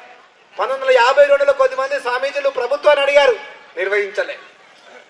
వీళ్ళు కొద్దిమంది సాధు సంతులు వెళ్ళారు, 1200 మంది. ఈ 1200 మంది కుంభమేళకు రాకుండా కొద్దిమందిని, వచ్చిన వాళ్ళని కొద్దిమందిని, 1200 మందిని అప్పుడు ఒక ప్రభుత్వము చంపేసింది. అప్పుడు ఇలా వాట్సాప్, సోషల్ మీడియానో, టీవీలో లేవు కాబట్టి మనకు తెలియదు. మన చరిత్ర లాంటి రాయలే, ప్రభుత్వం రాయలే లేదు. అప్పుడు 1952లో రాష్ట్రీయ స్వయం సేవక్ సంఘ్ 2వ సరసంఘ చాలక్ ఈ వేదిక మీద ఆ చివర ఉన్నట్టు ఒక గడ్డ ఉన్నటువంటి ఒక స్వామీజీ, వారు గురూజీ అంటుంటాం మనం. వారు పెద్ద మందులను కూర్చోబెట్టుకొని చెప్పాడు, ఈసారి 1200 మంది చనిపోయారు, వచ్చే 12 సంవత్సరాల తర్వాత జరగబోయేటువంటి ఒక కుంభమేళాలో ఒక్కడు కూడా చనిపోదు. దానికి వారు ప్రయత్నం చేశారు. దేశంలో ఉన్న అనేక మంది సాధు సంతులు, మఠాధిపతులు, పీఠాధిపతులు అందరినీ కూడా 1964 శాంతిపని సేవాశ్రమము ముంబైలో వాళ్ళందరినీ సమావేశపరిచి చెప్పాడు, ఈ రోజు నుంచి మీరందరూ విశ్వ హిందూ పరిషత్ కాబట్టి రాబోయేటువంటి కార్యక్రమాలు నిర్వహించాలా. 1966లో మొదటి కుంభమేళ నిర్వహించారు. 12 దేశాల నుంచి 25 లక్షల మంది వచ్చారు. ఎవడైనా చంపేస్తే వాడిని కూడా రిటర్న్ చంపేదా మనం అని చెప్పేసి స్వయం సేవకులు అందరూ కలిసి నిర్వహించారు. ఆర్ఎస్ఎస్ దాన్ని ప్రారంభించింది. ఈరోజు ఇది 6వ కుంభమేళ. 12 ఏళ్ళకి ఒకసారి కుంభమేళ జరుగుతుంది. ఆ కుంభమేళలో ఏ నిర్ణయం చేస్తే రాబోయే 12 అదే జరుగుతుంది. మొదటి కుంభమేళ అనుకున్నారు రాబోయే 12 ఏళ్లలో మతం మారినటువంటి వాళ్ళు మన ఇల్లు వదిలిపెట్టి వేరే మతాలకు వెళ్ళేటువంటి వాళ్ళను రిటర్న్ తీసుకురావాలి. గర్వాపసి స్వస్థానం ఆగచ్చేత అని చెప్పేసి నినాదంతో ముందుకు వెళ్ళారు. 2వ కుంభమేళ 79లో జరిగింది. 79లో పరిశీలన చేసుకున్నారు. 52 లక్షల మందిని వెనక్కి తీసుకొచ్చారు ఒక 12 ఏళ్లలోనే. ఆ తర్వాత భక్తి పరిమించింది. 84లో ఏకాత్మత రథయాత్ర ప్రారంభించారు. దేశమంతటా భారతమాత, గంగామాత, గోమాత యాత్ర దేశమంతా లోపల భక్తిని నింపారు. ఈ భక్తిని మరి ఇలా నిలుపుకోవాలంటే దేవాలయం ఉండాలా. దేవాలయం ఉంటేనే భక్తి ఉంటుంది. కాబట్టి 1990 లోపల కరసేవ ప్రారంభమైంది. అయోధ్యలో మొదటి మందిరం కట్టాలనుకున్నారు, కానీ కట్టనివ్వలేరు. అనేక మందిని చంపేశారు. ఆ తర్వాత పెద్ద ఉద్యమం జరిగింది, వేల మందిని చంపేశారు. ఆ తర్వాత అయోధ్యలో మందిరంకి పూజ చేసిన తర్వాతనే 1992లో కరసేవ జరిగి దాన్ని తీసేసిన తర్వాతనే మళ్ళీ ప్రారంభమైంది. ముందుకు వెళ్ళాము. ఇప్పుడు ఏం జరుగుతుంది? నిన్నగాక మొన్న కుంభమేళ జరిగింది. ఎంతమంది వచ్చారండి కుంభమేళకి? ప్రపంచ జనాభాలో 28.3% మంది కుంభమేళకు వచ్చి స్నానం చేశారు. 77 కోట్ల మంది వచ్చారు. రాష్ట్రీయ స్వయం సేవక్ సంఘం ప్రారంభించిన కుంభమేళ ఈ రోజు జరిగిన ఒక కుంభమేళకి ప్రపంచ దేశాల నుంచి అనేక మతాల వాళ్ళు, అనేక పంతాల వాళ్ళు వచ్చి కుంభమేళలో పాల్గొని గంగామాతకి జై, భారతమాతకి జై ఒక పిడికెడు మట్టి తీసుకొని వెళ్ళిపోయారు దేశానికి. అంటే ప్రపంచం మొత్తానికి ఒక 100 సంవత్సరాల క్రితము ఈ దేశంలో భారతమాతకి జై అని ఇవ్వలేరు, గంగామాత, గోమాతకి జై అని ఇవ్వలేరు. కానీ ఈరోజు ప్రపంచంలో ఉన్నటువంటి అనేక దేశాల వాళ్ళు 172 దేశాల నుంచి వచ్చి కుంభమేళాలో పాల్గొనేటట్టుగా చేసిన ఒక సంస్థ ఏది? రాష్ట్రీయ స్వయం సేవక సంఘ. కాబట్టి ప్రపంచం లోపల ఇంతటి అద్భుతమైన ఒక శక్తి నిర్మాణం యొక్క సంస్థ ఏదైనా ఉంది అంటే ఇది కేవలము రాష్ట్రీయ స్వయం సేవక్ సంఘ్. చివరిగా ఒక నిమిషం చెప్పి ముగిస్తా. నిన్న కాక మొన్న పహల్గామ్లో మన మీద దాడి జరిగింది. నువ్వు హిందువా కాదా అని చూసి చంపారు. ఒక మహిళ అడిగింది, నా భర్తను చంపేసినావు కదా, నన్ను కూడా చంపే అన్నది. నేను చంపను, నువ్వు మోడీకి చెప్పుకోపో అని చెప్పింది ఆమె. ఆయన తీవ్రవాదుడు. ఆమె మోడీకి చెప్పింది. మోడీ విన్నాడు.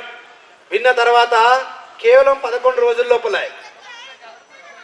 మనం చనిపోయిన తర్వాత ఎన్ని రోజులు చేస్తాం మనము? దినాలు ఎన్ని రోజులు చేస్తాం మనం? 10 దిన కర్మ, తర్వాత 11 రోజులు, 12 రోజులు. కాబట్టి వీళ్ళకు దినాలు పెట్టే లోపుగానే అవతల వాళ్ళని నేను చంపేయాలనుకున్నాడు. కాబట్టి కేవలం 2 మహిళలకు అప్పయ్యపడా పని.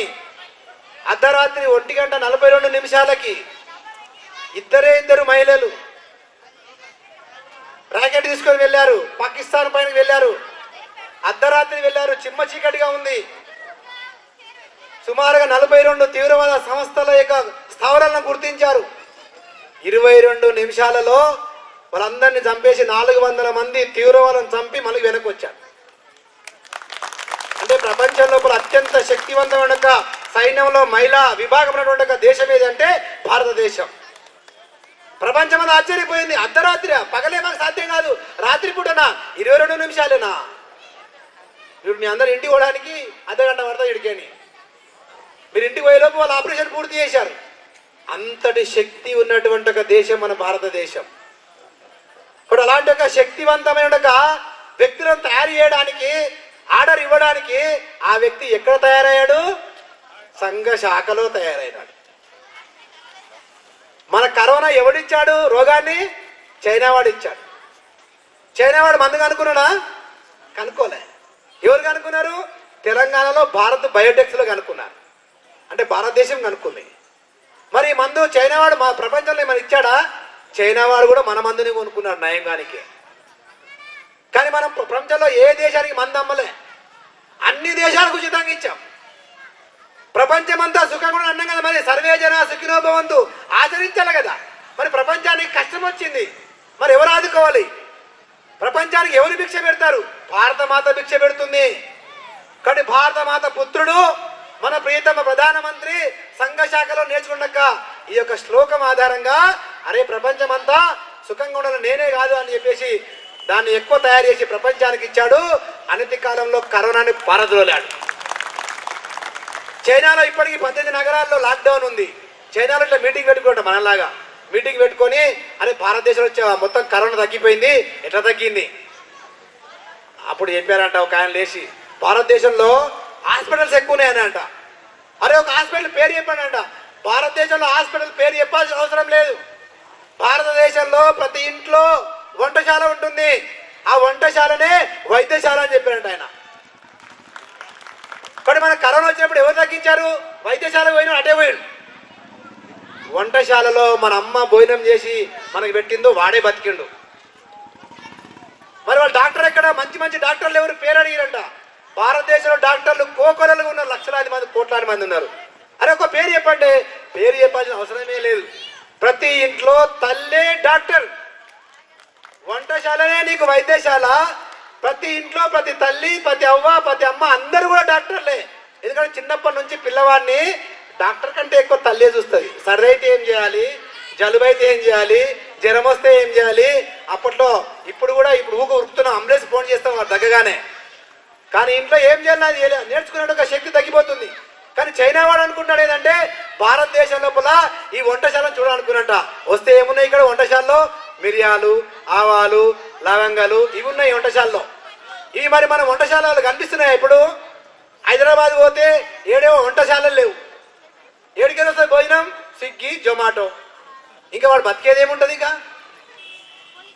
కాబట్టి మన యొక్క సంస్కృతిని, సాంప్రదాయాన్ని కాపాడాలన్నట్టయితే మనము మన అన్నింటినీ కాపాడుకోవాలి. దీనికోసము సంఘము ప్రయత్నం చేస్తుంది. కాబట్టి సంఘము వ్యక్తులను తయారు చేస్తుంది, వ్యక్తులు ఇవన్నీ చేస్తుంటారు. కాబట్టి సంఘం ఏం చేస్తుంది అంటే 100 ఏళ్ల చరిత్ర చెప్పుకోవడానికి 100 రోజులు అది సరిపోదు. 2 నిమిషాలు ఆగండి. కాబట్టి ఈ 100 ఏళ్ల చరిత్రని చెప్పుకోవడం అసాధ్యము. కాబట్టి ఈ యొక్క మంచి అవకాశము హిందూ సమ్మేళనం ద్వారా కొన్ని విషయాలను మనం చెప్పుకుంటున్నాము. సంఘం ప్రచారం చేసుకోదు, ఎవరు వెళ్ళొద్దు, కేవలం విషయాలు మాత్రమే మనము చెప్తున్నాము. కాబట్టి ఈ విషయాలు మనమందరం కూడా పంచ పరివర్తన వైపు వెళ్ళినట్టయితే సమాజం మనల్ని కాపాడుకున్న వాళ్ళు అయితే మన సమాజాన్ని. లేకపోతే మీ నాయన ఎమ్మెల్యే అయ్యిండు, మన ఆయన ఎమ్మెల్యే ఏం చేసిండయా, కార్పొరేటర్ ఏం చేసిండు, సర్పంచ్ ఏం చేసిండు, మా అమ్మ టీచర్ ఏం చేసింది, మన ఆయన బాగా సంపాదించి ఏం చేసిండు? చెట్టు లేదు, పుట్ట లేదు, నీళ్లు లేవు తాగడానికి. ఇలా ఈరోజు నీళ్ళు లేవు తాగడానికి, పీల్చుకోవడానికి ఆక్సిజన్ లేదు. ఏం చేసిండు మా పెద్ద మనుషులు అని చెప్పేసి మన యొక్క పిల్లలు తిట్టుకునే స్థితికి రాకూడదు. కాబట్టి ప్రకృతిని కాపాడుకోవాలి. అన్నింటినీ కాపాడుకునే స్థితిలో సంఘం ఒక పిలుపునిస్తుంది. సమాజంలో అందరి యొక్క నేతృత్వం, అందరి సహకారంతో ముందుకెళ్ళడానికి మనందరం ప్రయత్నం చేద్దాం. మనందరికీ శక్తిని, భక్తిని, యుక్తిని ఆ భారతమంతా ఇవ్వాలని చెప్పేసి కోరుకుంటూ ఈ అవకాశం ఇచ్చిన పెద్దలకి, ఈ నిర్వాహకులు అందరికీ కూడా ధన్యవాదాలు తెలియజేస్తూ జై బోలో భారత్ మాతా కీ, భారత్ మాతా కీ. ధన్యవాదాలు. హిందూ మహాసమ్మేళన కార్యక్రమానికి విచ్చేసినటువంటి ఆత్మీయ హిందూ బంధువులకు, మనస్ఫూర్తిగా వారికి కృతజ్ఞతలు తెలియజేస్తున్నాం. అదేవిధంగా ఈ కార్యక్రమ నిర్వహణ కొరకు ఆర్థిక రూపేణా వస్తు రూపేణా తమ శక్తి మేరకు ఇచ్చి కార్యక్రమాన్ని విజయవంతం చేయడానికి సహకరించినటువంటి మిత్రులందరికీ మనస్ఫూర్తిగా కృతజ్ఞతలు తెలియజేసుకుంటూ సెలవు తీసుకుంటున్నాం. అదేవిధంగా ఒక ముఖ్య విషయం ఏంటంటే మన భోజన వ్యవస్థలో రాష్ట్రీయ స్వయం సేవక సంఘ్ వాడేటటువంటి ప్లాస్టిక్ నిషేధం అనేటటువంటిది, ఆ ప్లాస్టిక్ నిషేధానికి అనుగుణంగా మనము వేరే అంటే ఆకులతో తయారు చేసినటువంటి ప్లేట్లని ఇవ్వడం జరుగుతుంది. దాన్ని క్రమశిక్షణతోటి అంటే వేస్ట్ చేయకుండా ఉపయోగించుకోవాల్సిందిగా విజ్ఞప్తి చేస్తాను.